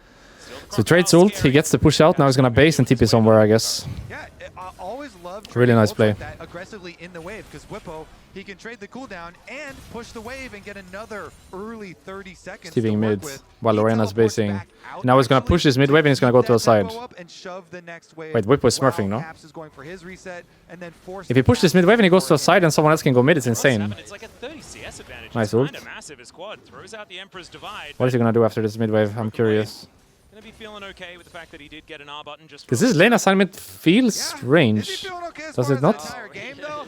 He's Does it not feel strange? Yeah. Is this good for He's getting FlyQuest a like spear this? in the face now. Because the series winning It was Jax? like, okay, well, the Renekton and the gank, that was painful. Wouldn't but, it the make more Azir sense with as Renekton top well, lane? even It's pre-first freezing mid item, lane. What? already gonna apply Is he extra freezing pressure. for So someone Broken and running Blade top? is the one trying to No, he's just scrap freezing it for together himself. some extra money in this game and having He's to just mid laner go now. at it. Laning into Orianna. Yeah, I mean, I guess the advantage of being against the Azir is the kill No flash threat is Orianna, by the a lot way. lower when playing against the Azir, especially Can they just send because it? the ultimate No is already flash. gone, so the It's possible? possibility of a gank from Inspired is that much I feel like they should swap right now. Renekton should run top, Jhin should run mid. And then he has actually has no TP for Drake, but neither does Jax. So Renekton should in theory be able to do nice cancel. Wow, nice Q on Sejuani. Renekton should in theory be able to do this wave, proxy the next, and then go Drake again and help his team. Let's see Whip on the minimap here. He's gonna do this wave. Trade with the Jax. Okay. Does he proxy the next wave? Does he make the proxy on the next wave? He doesn't really make it. Does he? I'd love to see top lane. Let's see the Renekton on the minimap. What is he doing? Is he gonna proxy that wave? Setting up for the No. dragon fight, just lighting up this jungle. But if you can get this wave and then hover, it's insane, no? Then they get Drake. Flash for flash is good for Nautilus. Nice flash by Busio. That's worth it. Busio, good value trade right there for Nautilus. He's got point and click. And Varus, wait a Renekton is second, not they do hovering start at the recall, So all. they know Inspired is around here. FlyQuest, If G2 can get this, it's really nice for G2. I feel like Bwipo should have hovered this play. Yeah, this is just a free Drake. Wow, nice. Nice for G2 this one, because I think they're weaker. So if Bwipo would hover, they would just lose the Drake. But now they actually get a Drake, and they can buy themselves some time to scale. This was really nice for G2. Just a serrated Dirk. We're not quite at first items just yet. Masu here in this early to mid game, feeling all right on the Jhin. so They had no this business side getting that lane down Drake. there that has Azir in it. And they also had no It business getting one of the troublesome grubs, for G2 which they did as well. someone no longer has So they're flash. doing a good job to keep So themselves in the that's game, kinda I would dangerous. say. Caps on Orianna is still pre-first In a item very 3 losing point position. against Like, this Starbucks guy can't lane top tier lane. as well. And so you're facing this Nashor's The Azir Jax can't side lane. and that's just it's so problematic. Wait, Broken Blade are we ending meanwhile, here? you can Hey, see on hey, hey. screen, It's a they're hard going for steal the stack at the 2-1. minimum. Yeah, Bwipo, At the minimum, it's a hard steal. difficult He's one dead. to deal with, especially with the Brock turning up. Damn, hard steal and a Not gonna kill. help, And a Bwipo's flash. gonna be taken down. It's a lot Bwipo of was money hinting here a coming bit. from the Rift. Proxy into back would be better. Lane, though, is looking juicy. Since he's weak side. Proxy into aggressive positioning was not it at this timing. The way you said That's huge for the Jax, no? He was like 1.5k down before this. He needed that so badly. Wait, solo bolo? It's possible? Not possible, no? You have damage as Sejuani here? Not possible, no? Wait, he's deep now. Ah, it's fine. Mundo's coming for the Heartsteel stack. He's coming for the Heartsteel. Give me the Heartsteel. Give me the Heartsteel. He got it, no? He got it, he got it. A problem for Caps as the depth charge comes through, Flash comes down, but the answering anchor is fantastic. Lucio dies for this. 1-for-1 is okay for Caps. But he did lose his flash, to be fair. Like 1-for-1 right now is okay for Caps, and now it's just a matter of does he die on the flash down again. Because in the first game when he had flash down, he died 3 times. So let's see if he survives this time, or he dies again while having no flash. That's the important part, really, because 1-for-1 right now feels alright. But if you die one more time on Orianna, or even 2 more times, it feels terrible. So let's see. Wait, top is open here. They have no one top lane. They have no TP either. Renekton can just hit top tower here if he wants. Does he just take this, or does he proxy? He's proxying. He's gonna all in Orianna, but he has backup coming. Bwipo might be hinting here. Are we hinting here? You know, all of his proxying has really benefited them. He's denying another bunch. If he uses E forward, he has no flash. He's hinting, no? If he uses E, he doesn't. Okay, nice. That was like 2 full minion waves worth stacked. Nicely played, honestly. Yeah, only one of them goes over as far as money. Playing very much the limit there. That was a really nice play, honestly, by Bwipo. As long as he doesn't use E, I guess it's good. The moment that he got a slight lead against Broken Blade, you just really see the power of this Renekton. He spikes so hard in that 1 to 2 item range where it feels like very few. This lane assignment doesn't feel great for G2, no? Azir into Jax should be winning for FlyQuest. And the Renekton is too strong for Orianna to break him. So this is just winning for FlyQuest, right, at this point? Like Azir is just gonna take tower in Jax's face. And Orianna cannot do the same into Renekton, no matter what. Bwipo is a little bit caught here. It's fine. Speaking of top laners, it's going to be Quad. This is just tower. He can't do anything. Yet again means Emperor's Divide's going to be off cooldown for any potential fights. Or? As he just leaps back in once more. This is a little dicey. There's the counter strike to come on through. Decent stun coming on in there as Broken Blade does at least get the flash out from Quad. Shit. And he makes it to that's not good for the Azir. He must have misplayed that, no? Like after ult, he just needs to click backward, right? More. It's ult into hard trade, into click back until you have E again, and then trade again, right? Something like that. He only lost so much HP and his flash because he didn't have E, I guess. This could be 5v5, yeah. Jax TPing in Azir's not. This is just 4v5, by the way, for FlyQuest. Azir's never gonna TP to this. He's winning for G2, but they're using 5-man. Azir is not gonna TP. Who got the Herald? G2 get a massive fight around G2 got it? and secured the objective. Okay, hard winning for G2 then, because Orianna can cover bot with TP. I mean, Azir could not TP here. I'm surprised he sent it. FlyQuest, that is. Yeah, FlyQuest, they make the call. Azir cannot TP here. We don't have Quad joining because he's so low on Azir, but we're going to try and make a fast play. Yeah, G2 got it. So they try and burst down this rel, but they couldn't quite do it. Labrov gets the shield off, and Han Sama just melts through that double front line there. No flash caps. What did I say before? Does he die with no flash? He dies with no flash. He either needs to get better at playing safe when he has no flash, or they need to get better at covering him, because it's the same story every time. He has no flash, and he dies. I mean, FlyQuest don't waste any time. They get back out on the map, they find a big pick, and now Skewmon sets his sights on bot. Alternatively, FlyQuest are just really good at punishing no flash, I guess. He's dead. There's a spell shield, and Skewmon says what? And once again, it That's a is serious going thing. Going down. Beautifully played. They did manage to get the He didn't have to do that. I'm not sure why he did that. A little bit of trouble. Good cleanup. Yeah, I feel like this Mundo is so accelerated, no? Look at the Mundo item. He has Heartsteel and Deadman's Blade at 17 minutes. This Mundo is unkillable, or? Like, Azir can kill him later, but right now, unkillable, I think. And that's just Drake now for G2 if they want. As well, because it looked like Quad was going to get away to safety. But that's a tower going to be secured by Bwipo, and so FlyQuest will hold on to the gold lead. Yeah, it's just Drake for G2 and Renekton in trouble. No. And so far, in Wait, that last G2 get fight, Drake Fortune and they have two so people top. quickly, No way, no. Hans Sama Stop him. continuing to ramp Have up to stop the into Mundo. organization. Another tower secure. Am I crazy? This Mundo is weak side doing Drake. Yeah. Wait, Sejuani is trolling now. They can't anymore. Sejuani is 1. They can't anymore. They have to give it now. 1.5 items are completed for the Varus as the dragon was Aye. started. Look, mid lane. Some mistakes here. Just yet. Exactly. Whippo in trouble? Pulls Whippo back.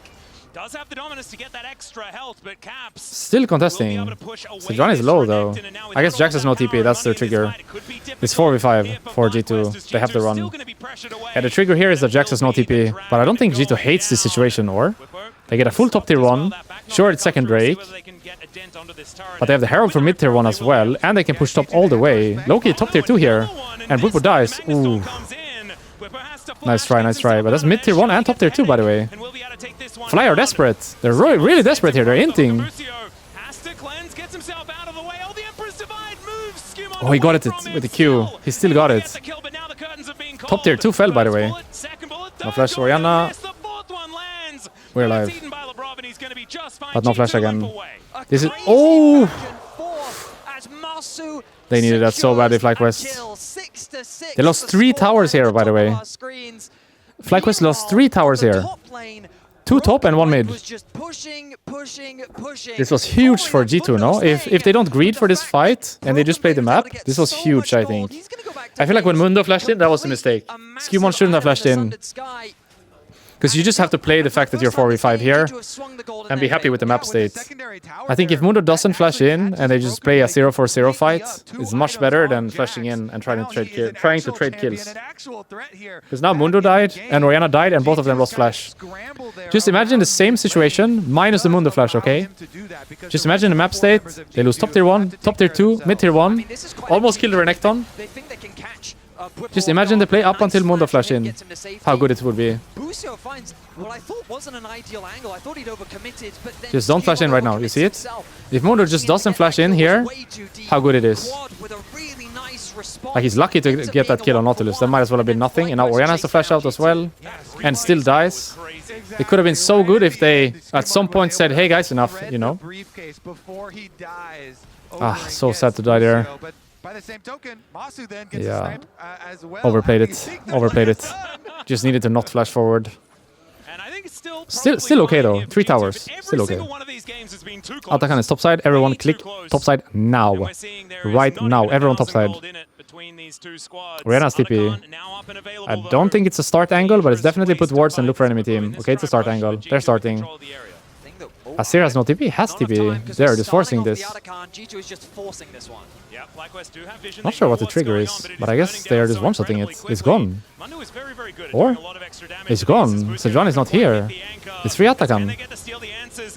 And Jax is beating Renekton. Actually, Sterak's... Azir! Not the best. Got the Rel, and Renekton died to Jax. This looks really good for G2 now. It's just an ace. Wait, what just happened? They got Atakan and a free fight. While everyone was alive on enemy team. Huge, by the way. Huge. G2 win a massive fight around the Did they see the Sejuani somewhere? What was the trigger for that? They must have seen Sejuani bot side somewhere, or recalling somewhere. Because Sejuani was very late, and G2 just randomly started it with TP. They must have seen Sejuani somewhere. I'm not sure if we will get that info in replay, but I would love to check that after the game, what info they had to make that call, because that was a really good call to rush that. Enemy team went full panic mode. FlyQuest just panicked. Nice play.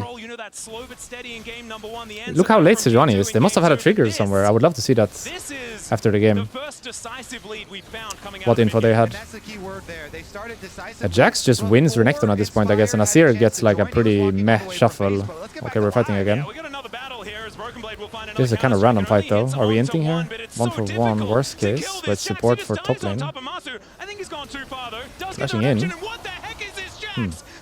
Shut down, and that was looking frightening, and he was very alone. Broken Blade showcasing his comfort on the champion. Not sure what we are fighting over here. I guess they tried to kill them before they recalled. Like FlyQuest probably looked for G2 before they recalled or something like that. But right now, We set our sights on the After next the bot tier 2, I'd objective. imagine G2 were trying to recall and FlyQuest just said, fuck it, let's go. FlyQuest, if they can That's get how it that started, I'd objective, they can imagine. put themselves on Soul Point. They Alright, still Drake have in 30. avenues to turn this game Doesn't around, and it's really important matter to this Drake, but it's remember, nice to with not Quad in give the Soul position Point, it I is in, guess. there are ways for FlyQuest to still win these So G2 fights. definitely want this. Props to G2 I think Fly because will for have to give this one. objective fights, They're not strong from enough the right now. previous game, we had seen Okay, they're clicking here, FlyQuest never mind. They're having fighting. way better setup, being there ahead of time, but this time around G2 They pulled don't the believe in trigger so scaling, because they're just quickly. fighting. They're hooking the And rel. front This line Naught is wasn't level set 8. for FlyQuest. Now going for a little exchange It's a free as kill. well. Looking for a little There's bit not of an just a free angle, kill if he no hooks commitment again. Under any of these fights. Skewmon just standing in that And front. Jin is There's up. the flash forward, and where did And he a series go? up. Master just explodes thanks to the shockwave, and now an He's alive, exhausted but Quad the fight's is over. just gonna Everybody run. fly his way out. Nice play Now by another Labrov. Jin had no flash from the Should Atakan mean fight. that G2 can get Game themselves looks kinda this over. dragon that has just cropped up to even the scoreline there, even able to deny some backs. The combo is clean, and G2 are playing with confidence. It feels like this game is slipping so far away from FlyQuest. Their options are becoming limited, and Win Baron first dance in question 1 they minute, ask is but how it do looks they so get through favorable the for Skewmon? G2. Masu He's just stepping up without flash. barely steps up. Labrov sees the angle, catches Way quick too to far up follow without flash. and it ends up being a one-shot. Yeah, don't think there's much outplaying that one. Yeah, nice arrow from Hans right at the beginning too. Everything hitting at once. Masu down, and G2 are primed to make it into quarterfinals, and they're doing it with Skewmon on his Mundo. Well, the rest of the team here going at Busio again. Yeah, looking for a bit of an angle there, but Leap Strike does get Broken Blade over the wall. They will be okay, as Nevermind, Inspired, looking for an angle. Deadly Flourish comes down, another They're curtain sending a call to fight come in here. Skewmon flashes But himself Nautilus is away. already dead. Lucio's dead And once Jin again, is, though. I mean, The Renekton is not last even ball here, not and Jin enough is like with far Quad. away, Does even have after the the follow-up ult, so... damage. It's a trade of supports. For now, This the feels flash so forward desperate, from no? Inspired. He thinks It's full he's found desperation. angles. Whipper just flashes on top. It's gonna work, I Hans guess. is going to fall down for the first time in this game, and now this Crocodile is doing what he wants instead of the Mundo as they Do they escort just start the G2 Baron out as of well, the or? river. FlyQuest are fighting back. They flash. They get the kills onto Hansama. 2 down, though, is not enough to rush an early game Baron, so it's just going to stop at that goal. No, they're gonna do it. Like you can see in their gameplay that they're full on desperation. They're just fucking sending it now. 3 members alive. They're just fucking sending it now. Skewmon is going to come over here as, yeah, if Quad's doing Capsize damage to this, TP. it's going down very, very quickly. And so is Skewmon. As This we could be can good for see here, FlyQuest, he's no? just a health bar. Look at the map. This is It's only Natchez Mundo here. at Leon. And the He's Orianna tip is completed. far away. Rocio makes his way back. Broken Blade wants to get in here, but this Baron is going Just down finish it. so And so on the Mundo. Yeah, it's free. They have vision, but they have no one in the area. Full on And desperation, it's but it works. FlyQuest that Nice take play, the first Baron. honestly. If you think about it, game state and everything, nice play, no, by FlyQuest. They recognize the game state, it's cooked, let's just do something.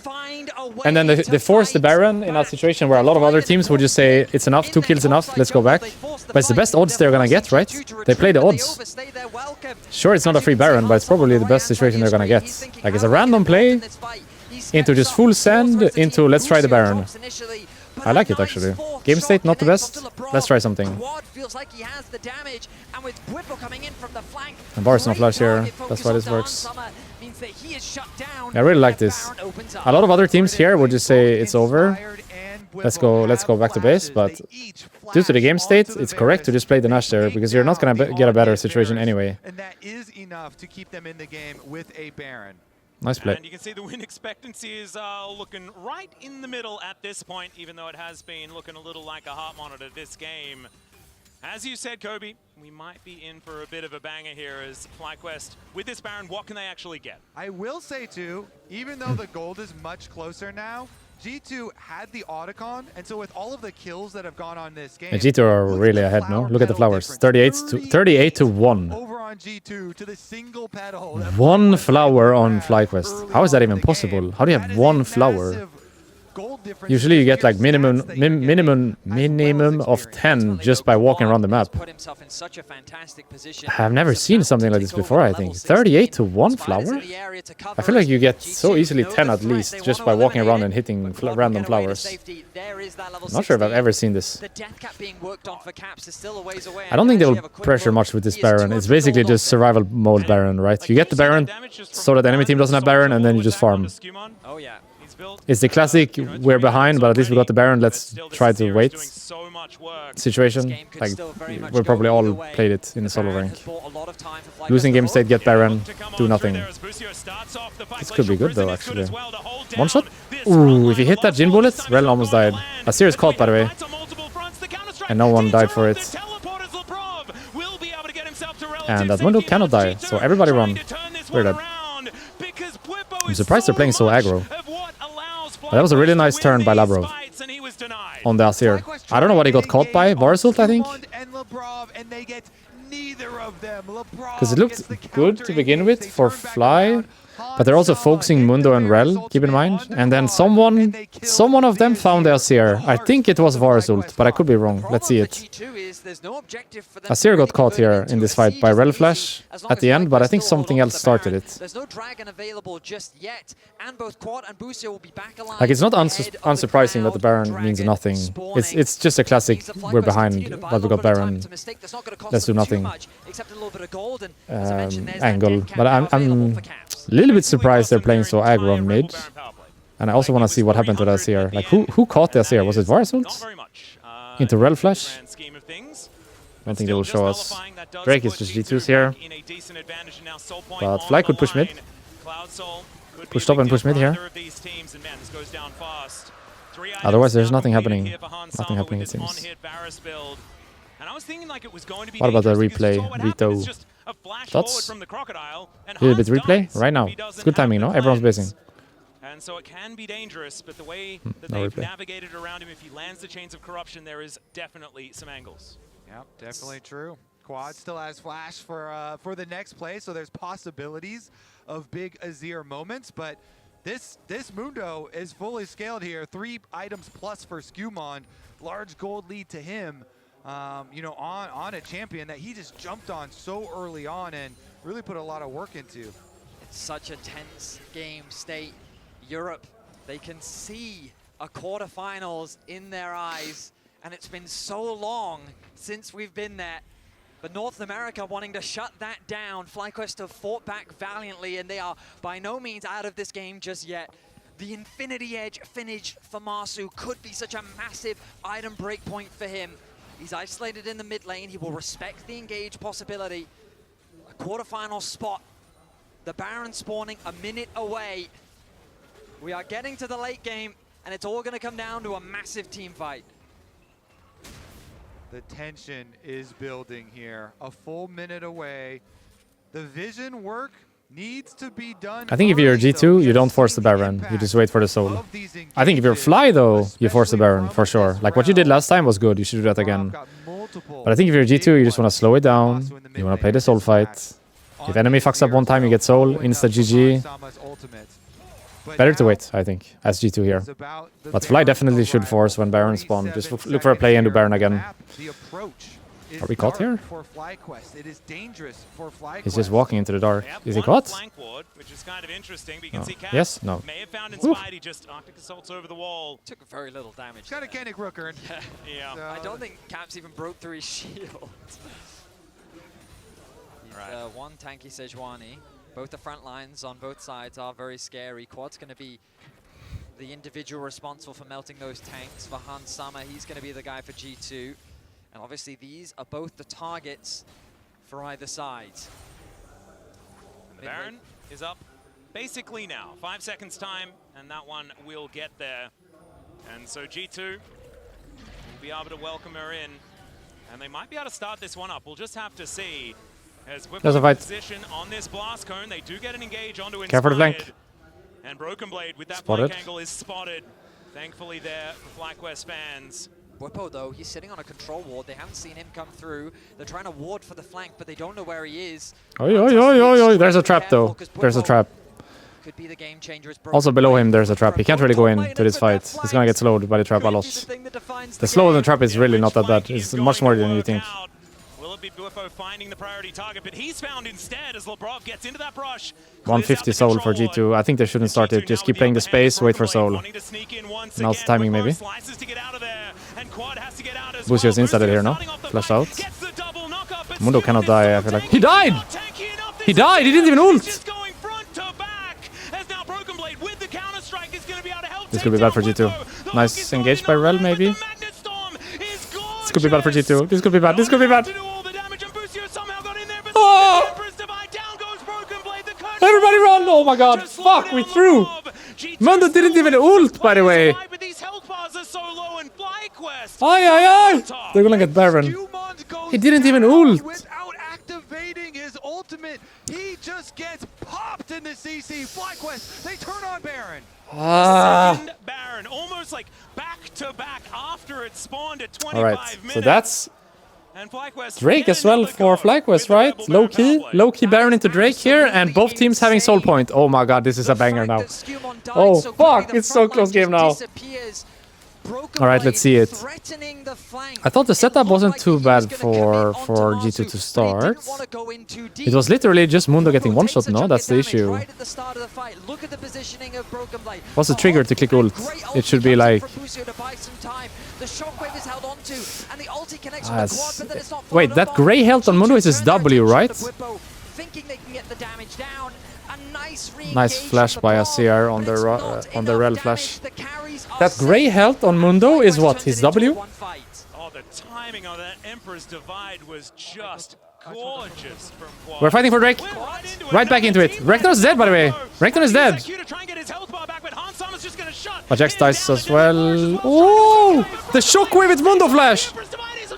That's game, by the way. That's soul. That's game. They can end. What? The shockwave on the Mundo flash. That was crazy. That's game. Wait, he had the ball on Mundo, no, and Mundo flashed forward. How did you set that up? That was flash setup, right? That's game. Sejuani cannot do anything here. What? We didn't even get to the Drake. We fucking missed everything due to replay. That's it. Wait, how did he set that up? That was Mundo flash. Must have been. I don't think he had ball on the ground. I think it was on top of someone and someone flashed forward with the ult. Damn, GG's. Oof, it was iffy for a second. Nice. Hey, nice. Western Goat finds the shockwave to take down FlyQuest. Okay, so let's watch the last fight first. Okay, let's watch the last fight. I think what happened in this last fight is that the ball was on Mundo, and someone, most likely Cap, said, hey, I have the ball on you, flash forward, I will ult. Look at this. It's ball on Mundo. Ball on Mundo. He's ulting and the Mundo is flashing. You see it? Look at the setup. It's ball on Mundo.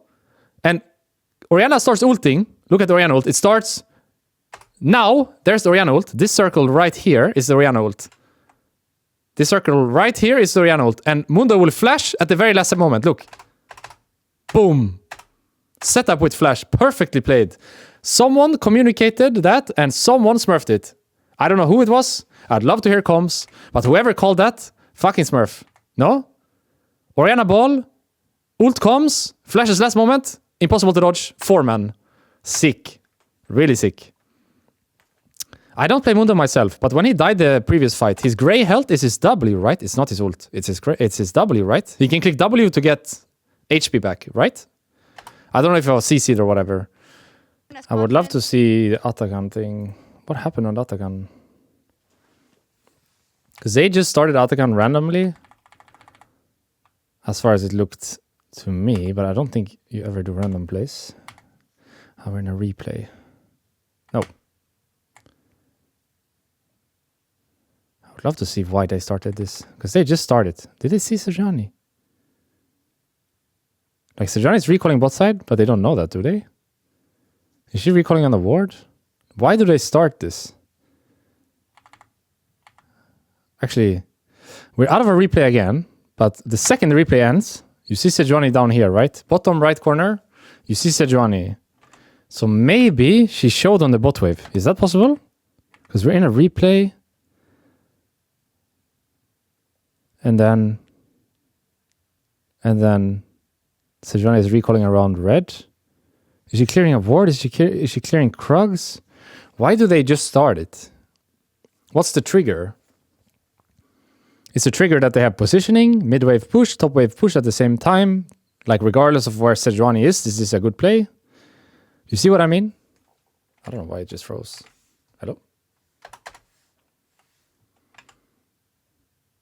What's the reasoning for just starting it? Is it because they have top mid push at the same time, so regardless of Sejuani, it's good? Or like, what's the trigger? I don't really get it.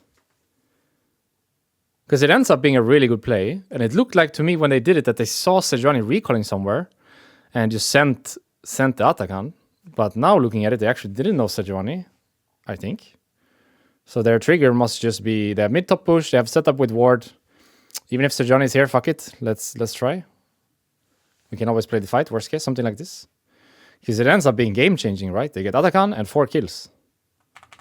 But I don't know how it ended up happening. It's kind of random, you know? No one is dead. Yeah, it didn't really make sense to me.